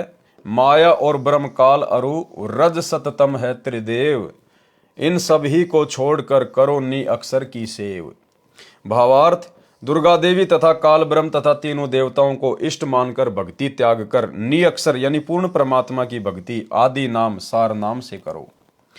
कबीर सागर के अध्याय भवतारण बोध का सारांश संपूर्ण हुआ। सत साहेब। अध्याय मुक्ति बोध का सारांश, पेज नंबर 324। कबीर सागर में 20वां अध्याय मुक्ति बोध पेज नंबर 63 पर है। पृष्ठ 63 पर आदि नाम की महिमा है। कबीर साखी पद बोले बहुवानी, आदि नाम कोई बिरला जानी। वो जो आदि नाम है ना, जो सार शब्द है, उसके बारे में तो कोई बिरला ही जान पाता है, कोई बिरला ही। क्योंकि सब अपने गुरु को नहीं पहचान पाते, सभी अपने गुरु को परमात्मा के रूप में नहीं लेते, सभी अपने गुरु को अपना इष्ट नहीं मान पाते। इसीलिए तो गरीबदास जी महाराज जी ने कहा है कि दास गरीब कह नर लोई, और सतगुरु चीने बिरला कोई।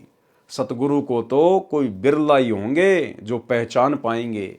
जिस प्रकार से आज गुरुदेव के विशेष आशीर्वाद से हम सत्सेवक भाई बहनों ने सतगुरु को पहचान लिया है, सार शब्द को पहचान लिया, अपने मालिक को पहचान लिया है, और हम उनके साथ में वही व्यवहार, वही आध्यात्मिक क्रियाएं कर रहे हैं जो क्रिया परमेश्वर के साथ की जाती है। इसलिए भाई और बहनों, यहाँ कहा जा रहा है, कबीर साखी पद बोले बहुवानी, आदि नाम कोई बिरला जानी। आदि नाम निज सार है बूझ लियो हो हंस, जिन जान्या निज नाम को अमर भये ते वंश। आदि नाम निज मंत्र है और मंत्र सब छार, कहे कबीर निज नाम बिना बूढ़ मरा संसार। मुक्तिबोध पेज 64 का सारांश है। आदि नाम नी अक्षर सांचा, जाते जीव काल सो बाचा।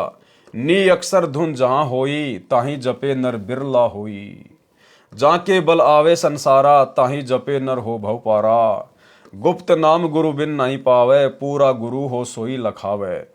सार मंत्र लखे जो कोई, विष दर मंडवा निर्मल होई। आदि नाम मुक्तामणि सांचा, जो सुमरे जीव सबसों बाचा। आदि नाम निज सार है भाई, जम राजा ते ही निकट न आई। जब लग गुप्त जाप नहीं जाने, तब लग काल हटा नहीं माने। गुप्त जाप धवनी जहाँ होई, जो जन जाने बिरला कोई। मूल मंत्र जेहि पुरुष के पासा, सोई जन को खोज ले दाशा। सार मंत्र मूल है ओ सब शाखा, कहे कबीर मैं निज के भाखा। लिखो न जाए कहो न पारा, है अक्षर में जो पावे निर्वारा। लिखो न जाए लिखा में नाही, गुरु बिन भेंट न होवे ताही। ये सार शब्द के विषय में बताया जा रहा है कि सार शब्द का जाप कैसे किया जाता है, सार शब्द को कौन जप सकता है, सार शब्द को कौन दान कर सकता है। उपरोक्त वाणी जो पृष्ठ 63-64 पर लिखी है, उनका भावार्थ है कि साखी तथा शब्द आदि बहुत संत गाते हैं, समझाते हैं, परंतु आदि नाम यानी सार शब्द कोई बिरला ही जानता है। आदि नाम मोक्ष का खास मंत्र है, अन्य मंत्र सब राख हैं, मोक्षदायक न होने से व्यर्थ हैं। आदि नाम ही निज मंत्र है, उसके जाप बिना सर्व प्राणी डूब मरे हैं, यानी संसार के जन्म मरण के जाल में फंसे हैं, कष्ट उठा रहे हैं। आदि नाम कहो, उसे नी अक्षर कहो, यह सच्चा नाम है, इसी से काल से बचा जा सकता है। अब क्या कह रहे हैं परमात्मा, नी अक्षर यानी सार शब्द के जाप से सुमरण करते समय जो अंदर आवाज होती है, यानी जब सार शब्द का सुमरण किया जाता है तो गुरुदेव कह रहे कि अंदर एक ध्वनि होती है, एक आवाज होती है। उस आवाज को कोई बिरला ही सुन पाता है, यानी उस विधि से सार शब्द का जाप, आदि नाम का जाप कोई बिरला भगत ही करेगा, कोई बिरला भगत ही। नी अक्षर यानी सार शब्द के जाप से सुमरण करते समय जो अंदर आवाज होती है, सुमरण करते समय उस पर ध्यान रखना चाहिए। ऐसे कोई बिरला ही जाप करता है, कोई बिरला ही जाप करेगा। अब यहां तो ऐरे बैरे नत्थु गैरे को इन आश्रमों में 25-25 हजार रुपए के चक्कर में, 1-1 लाख रुपए के चक्कर में सार नाम, सार शब्द आलू टमाटर की तरह बांट दिया गया। अब परमात्मा कहते हैं वो सार शब्द तो केवल सतगुरु ही दे सकता है। सतगुरु उसकी विधि बताएगा, उसकी विधि कोई अन्य जानता ही नहीं, कोई बता ही नहीं सकता, कोई दे ही नहीं सकता, अन्य कोई अधिकारी नहीं है कोई। और सतगुरु जो विधि बताएगा, उससे सुमरण से उसमें ध्वनि प्रकट होगी। उस विधि से कोई बिरला ही होगा जो उस सार शब्द का जाप करेगा। और इन आश्रमों में आ जाओ आ जाओ, एक एक पाठ के चक्कर में ले जाओ ले जाओ। एक भगत जी कह रहा था कि मेरे पास में फोन आया, क्योंकि ये क्या करते हैं, ये तो फार्म देखते हैं और फिर फोन करते हैं। ये तो नामदान सेंटर से फोन गया, जयपुर नामदान सेंटर से, और कहा कि भगत जी आप सार नाम ले लो, सार नाम। तो उसने कहा कि भगत जी मैंने तो बरवाला कांड के बाद भक्ति छोड़ दी, मैं तो मांस भी खाने लग गया, शराब भी पीने लग गया, मैं तो जो है वो पुलिस डिपार्टमेंट में हूं, मैंने तो भक्ति छोड़ रखी है। तो बोला क्या हुआ, नामदान सेंटर पे आ जाओ, नाम शुद्ध करवा लो और जाओ, बोले सार नाम लेके आ जाओ। तो उस भगत ने कहा कि भगत जी मेरे तो झटका सा लगा, और मैं आपके वीडियो देखा करता था तो सारी बातें मेरे झट से समझ में आ गई कि भाई यहां तो केवल माया के लिए सारा काम हो रहा है। तो भाई और बहनों, यहां तो इस प्रकार से सार नाम और सार शब्द दिया जा रहा है, जबकि वास्तविक विधि तो परमात्मा बता रहे हैं। नी अक्षर यानी सार शब्द के जाप से सुमरण करते समय जो अंदर आवाज होती है, सुमरण करते समय उस पर ध्यान रखना चाहिए। अब ये कहां से ध्यान रखेंगे, इनका ध्यान तो लड्डू जलेबी बर्फियों पे है, लड्डू जलेबी बर्फियों पे। इनका ध्यान तो राजनीतियों में है, राजनीतियों में। ये कहां से ध्यान रखेंगे। सुमरण करते समय उस पर ध्यान रखना चाहिए, ऐसे कोई बिरला ही जाप करता है। भावार्थ है कि सार शब्द के सुमरण की विधि पूर्ण संत बताता है। कौन बताता है? पूर्ण संत। अब बताओ, पूर्ण संत तो बैठे हिसार जेल में, और धनाना आश्रम में, मुंडका आश्रम में, रोहतक के सिंहपुरा आश्रम में लोगों को सार शब्द दे दिए गए। तो बताओ कौन विधि बता सकता है? भावार्थ है कि सार शब्द के सुमरण की विधि पूर्ण संत बताता है। उससे ठीक समझकर कोई बिरला ही शिष्य ठीक से जाप करता है। उसको लेने के बाद भी कोई बिरला ही भगत होगा जो ठीक से उसको जाप करेगा। जब तक गुप्त जाप का ज्ञान नहीं होगा तब तक काल दूर नहीं जाएगा। अब वो गुप्त जाप की विधि भाई सतगुरु बताएगा, दूसरा नहीं बता सकता। हे भगत, जिस संत के पास सार शब्द के जाप की गुप्त विधि है उसको खोज लो। लिखो न जाए लिखा में नाही, गुरु बिन भेंट न होवे ताही। लिखो न जाए कहे को पारा, है अक्षर में जो पावे निर्बारा। अब बताओ इन्होंने क्या सार शब्द दिया होगा भक्तों को? ना वो लिखा जाए ना वो बोला जाए, तो इन्होंने क्या दिया होगा? भावार्थ, जो गुप्त जाप है उसके सुमरण की विधि लिखी नहीं जा सकती। न मैंने लिखी है, यानी न ग्रंथ में लिखाई है। जाप की विधि सबके सामने नहीं कही जा सकती। उसको पूर्ण गुरु ही निखार कर यानी निर्णायक तरीके से बता सकता है। कौन बता सकता है सार शब्द के जाप की विधि? उसको पूर्ण गुरु ही निखार कर यानी निर्णायक तरीके से बता सकता है। तो भाई इन सतलोक आश्रमों में जो सार नाम सार शब्द दिया जा रहा है उसको तो भाई आपके गुरु भाई बहन ही बता रहे हैं। गुरु भाई बहन ही आपके गुरु बने हुए हैं। उसके बिना कोई बता नहीं सकता। गुरु के बिना कोई बता नहीं सकता। देखो साफ साफ कह रहे परमात्मा। क्या कह रहे हैं? उसको पूर्ण गुरु ही निखार कर यानी निर्णायक तरीके से बता सकता है। उसके बिना कोई बता नहीं सकता। तो बताओ, हमारे गुरुदेव तो हिसार जेल में बैठे हैं, फिर इन आश्रमों में सार शब्द के गुप्त जाप की विधि कौन बता रहा है? यहां तो कह रहे हैं कि उस पूर्ण गुरु के अलावा कोई बता ही नहीं सकता। तो ये भगत भाई जो इन आश्रमों में सार शब्द दे रहे हैं, क्या वो हमारे वो गुरु हैं क्या? इसलिए दास कह रहा है कि ये फर्जी है, फर्जी। ये परीक्षा चल रही है, परीक्षा। परमात्मा यही सब कुछ तो देखने के लिए आप और हमसे दूर हुआ है कि इन्होंने मेरे को समझा क्या है, भक्ति को समझा क्या है इन्होंने। सार शब्द के जाप की विधि भी अक्षर में है, यानी बोलकर बताई समझाई जाती है। किसके द्वारा? सतगुरु के द्वारा। पृष्ठ 65 पर कोई विशेष ज्ञान नहीं है, पहले वर्णन हो चुका है। पृष्ठ 66 पर भी कोई विशेष ज्ञान नहीं है। कहे कबीर सुन धर्मदास सुजानी, अकय हतो ताई कहो बखानी। भावार्थ, जो नाम अकय था यानी जिसका जाप बोलकर नहीं करना, उस मंत्र के सुमरण की विधि को बोलकर बताया है।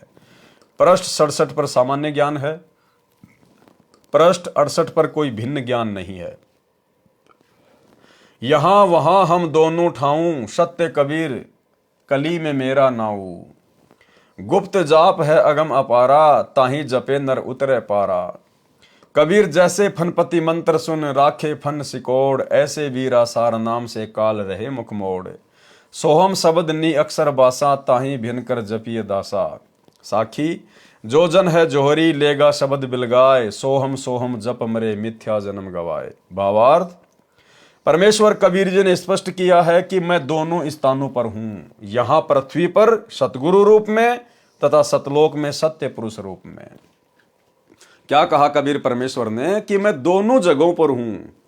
नीचे पृथ्वी पर सतगुरु रूप में और ऊपर सतलोक में सत्य पुरुष रूप में। तो भाई नीचे पृथ्वी पर वर्तमान में सतगुरु रूप में कौन है? कौन है? सतगुरु रामपाल जी। तो कौन हुए सतगुरु रामपाल जी? स्वयं सत्य पुरुष, स्वयं कबीर परमात्मा। परमेश्वर कबीर जी ने स्पष्ट किया है कि मैं दोनों स्थानों पर हूं। यहां पृथ्वी पर सतगुरु रूप में तथा सतलोक में सत्य पुरुष रूप में। कलयुग में मेरा नाम सत्य कबीर नाम चलेगा। गुप्त नाम का जाप किया जाता है जिसकी शक्ति अपार है। मेरे सार नाम के सामने काल ब्रह्म ऐसे मुख मोड़कर भाग जाता है जैसे गारडू के मंत्र को सुनकर सर्प अपने फन को इकट्ठा करके भाग जाता है। सोहम शब्द का योग सार नाम के साथ है। उसका जाप भिन्न भिन्न करके किया जाता है। यदि कोई अकेला सोहम मंत्र का जाप करता है वह अपना जन्म व्यर्थ कर रहा है। जो भगत जोहरी यानी सुमरण भेद का जानने वाला है, वह भिन्न भिन्न करके जाप करेगा। मुक्ति बोध पृष्ठ 69 का सारांश। तब साहिब अस बोले बाती, लेऊं छुड़ाए राखूं निज साथी। तुमको दीनी भक्ति अपारा, नाम जपो तुम अजर हमारा। श्रवण माही कह दीन्या भाई, तो ने विवेक आ बैठाई। नाम सुने मोर मोह कह पावे, जम जालिम तेई देख डरावे।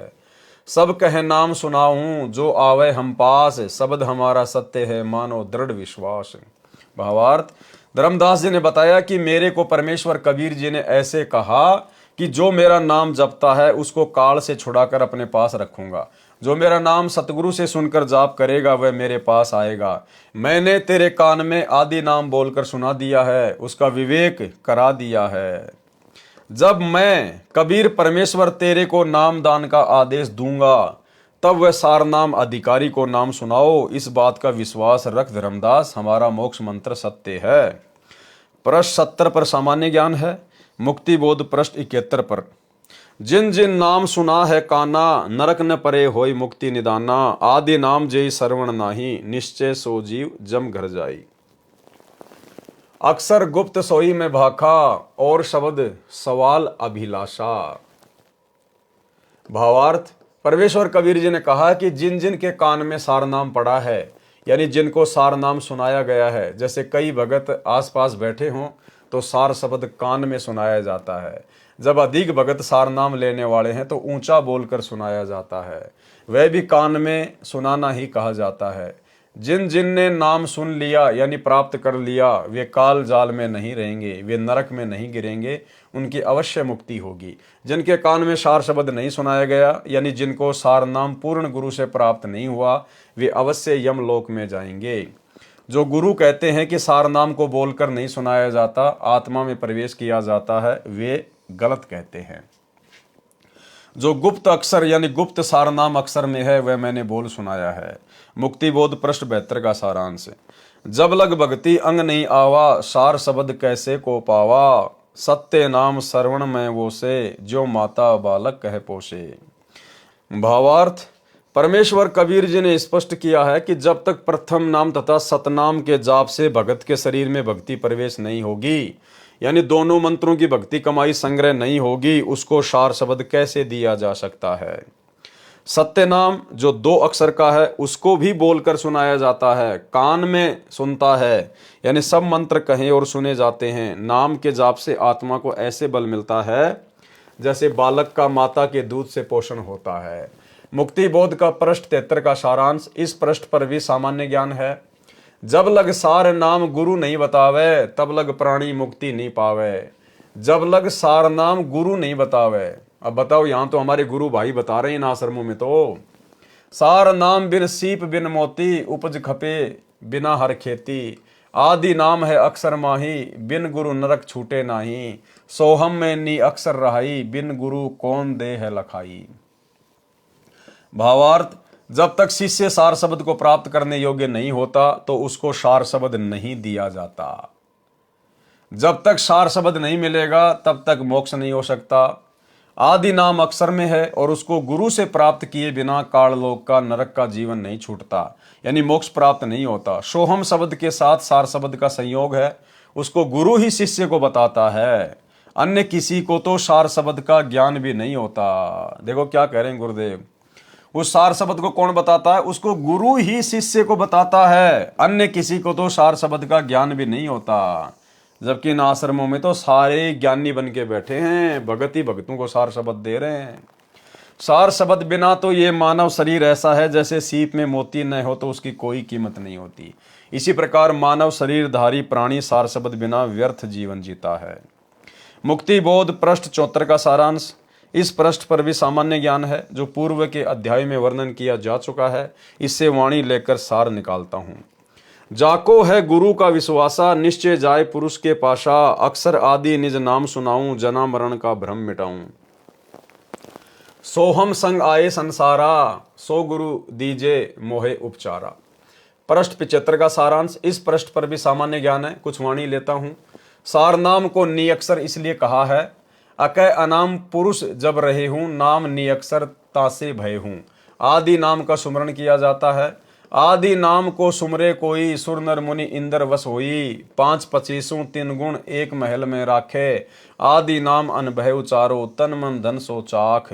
शब्द रूप हम हो आए, हम ही होय कड़िहार कहाए। शब्द रूप हम हो आए, परमात्मा कह रहे हैं कि शब्द रूप में, सतगुरु रूप में, कड़िहार यानी सतगुरु रूप में हम स्वयं ही आते हैं। प्रश्न 74 की वाणियों का भावार्थ, जिनको गुरु जी पर विश्वास है उनको परमेश्वर प्राप्ति अवश्य होती है। आदि नाम सुनाकर यानी आदि नाम की दीक्षा देकर जरा यानी वृद्ध अवस्था तथा मरण का भी भ्रम यानी शंका समाप्त कर दूंगा। सोहम शब्द के साथ काल लोक में फंसने के कारण सोहम शब्द का अर्थ जीव भी है। हम अपने मालिक से बिछुड़े तो जीव संज्ञा में आ गए। सतलोक में हंस रूप में थे यानी यहाँ के ब्रह्मा विष्णु शिव से भी उत्तम स्थिति में थे। अब सोहम नाम अक्सर पुरुष का जाप भी है। अब इस जाप को करके ऊपर उठेंगे, ये उपचार है। जन्म मरण के रोग से ग्रस्त आत्मा का उपचार सोहम तथा आदि नाम के सहयोग से होगा। प्रश्न 75 की वाणियों का भावार्थ, परमेश्वर कबीर जी ने स्पष्ट किया है कि सार नाम अर्थात आदि नाम को निअक्षर इसलिए कहा जाने लगा, परमेश्वर जब अके तथा अनाम स्थिति में थे तो उनका निअक्षर नाम पड़ा। अब वह कबीर रूप में है तो आदि नाम सार शब्द कहा गया। भाव एक ही है। अन्य वाणियों में स्पष्ट है कि सार नाम का सुमरण किया जाता है। परमेश्वर कबीर जी ने कहा है कि हम ही सत्य पुरुष हैं और हम ही कड़िहार यानी जीवों को सार शब्द देकर काल लोक में काढ़ने निकालने वाले सतगुरु हैं। सत्य पुरुष खुद ही सतगुरु की भूमिका करते हैं, कड़िहार की भूमिका करते हैं। कड़िहार कौन होता है? जीव आत्माओं को यहां से काढ़ने वाला। काढ़ना राजस्थान और हरियाणा में कहते हैं निकालना। काढ़ लोक से आत्माओं को काढ़ना, निकालना। तो सतगुरु स्वयं ही सत्य पुरुष होता है। परमेश्वर कबीर जी ने कहा है कि हम ही सतगुरु हैं और हम ही कड़िहार यानी जीवों को सार शब्द देकर काढ़ लोक से काढ़ने यानी निकालने वाले सतगुरु हैं। मुक्ति बोध अध्याय के प्रश्न 76 से 80 तक सामान्य ज्ञान है तथा पहले के अध्याय में वर्णन हो चुका है। कबीर सागर के अध्याय मुक्ति बोध का सारांश संपूर्ण हुआ। सत्य साहेब। तो भाई और बहनों, आज की वीडियो में हम केवल इतना ही लेंगे। परमेश्वर की रजा से, उनकी दया से धीरे धीरे हम लोग आगे बढ़ेंगे और कहीं कहीं परमात्मा आप और हम सत्सेवक भाई बहनों के विश्वास के लिए बहुत ही गहरी और गूढ़ बातें लिख देते हैं और बाकी जो हमारे जगत वाले भाई बहन हैं, परमेश्वर उनके मतलब की भी बीच बीच में सारी बातें लिख रहे हैं। तो हम भाई बहन यदि गुरुदेव भगवान के कर कमल से लिखित इन पुस्तकों को पढ़ेंगे, सुनेंगे तो भी हम ढेर सारे पुण्य के भागी बनते हैं, क्योंकि गुरुदेव भगवान ने जो लिखा हुआ है हमने उसको छोड़ना नहीं है। हमने कंप्लीट इसको पढ़ना है, इसको हमने कंप्लीट ही लेकर चलना है, क्योंकि परमात्मा ने लिखा है तो ज़रूर वो विशेष है। भले हमें समझ में ना आए, भले वर्तमान में हमारे मतलब की उसमें कोई बातें ना हो, लेकिन गुरुदेव ने लिखा है तो हमने उसको पढ़ना भी होगा, अन्यथा गुरुदेव ने कोई फालतू में थोड़ा ना लिखा है। तो भाई और बहनों, आज के वीडियो में केवल इतना ही। कल रात्रि 8 बजे सभी भाई बहन फिर से लाइव जुड़िए। तब तक गुरुदेव भगवान हम सबको आज्ञा दें, इजाज़त दें, आशीर्वाद दें। बंदी छोड़ सतगुरु रामपाल जी भगवान की जय हो।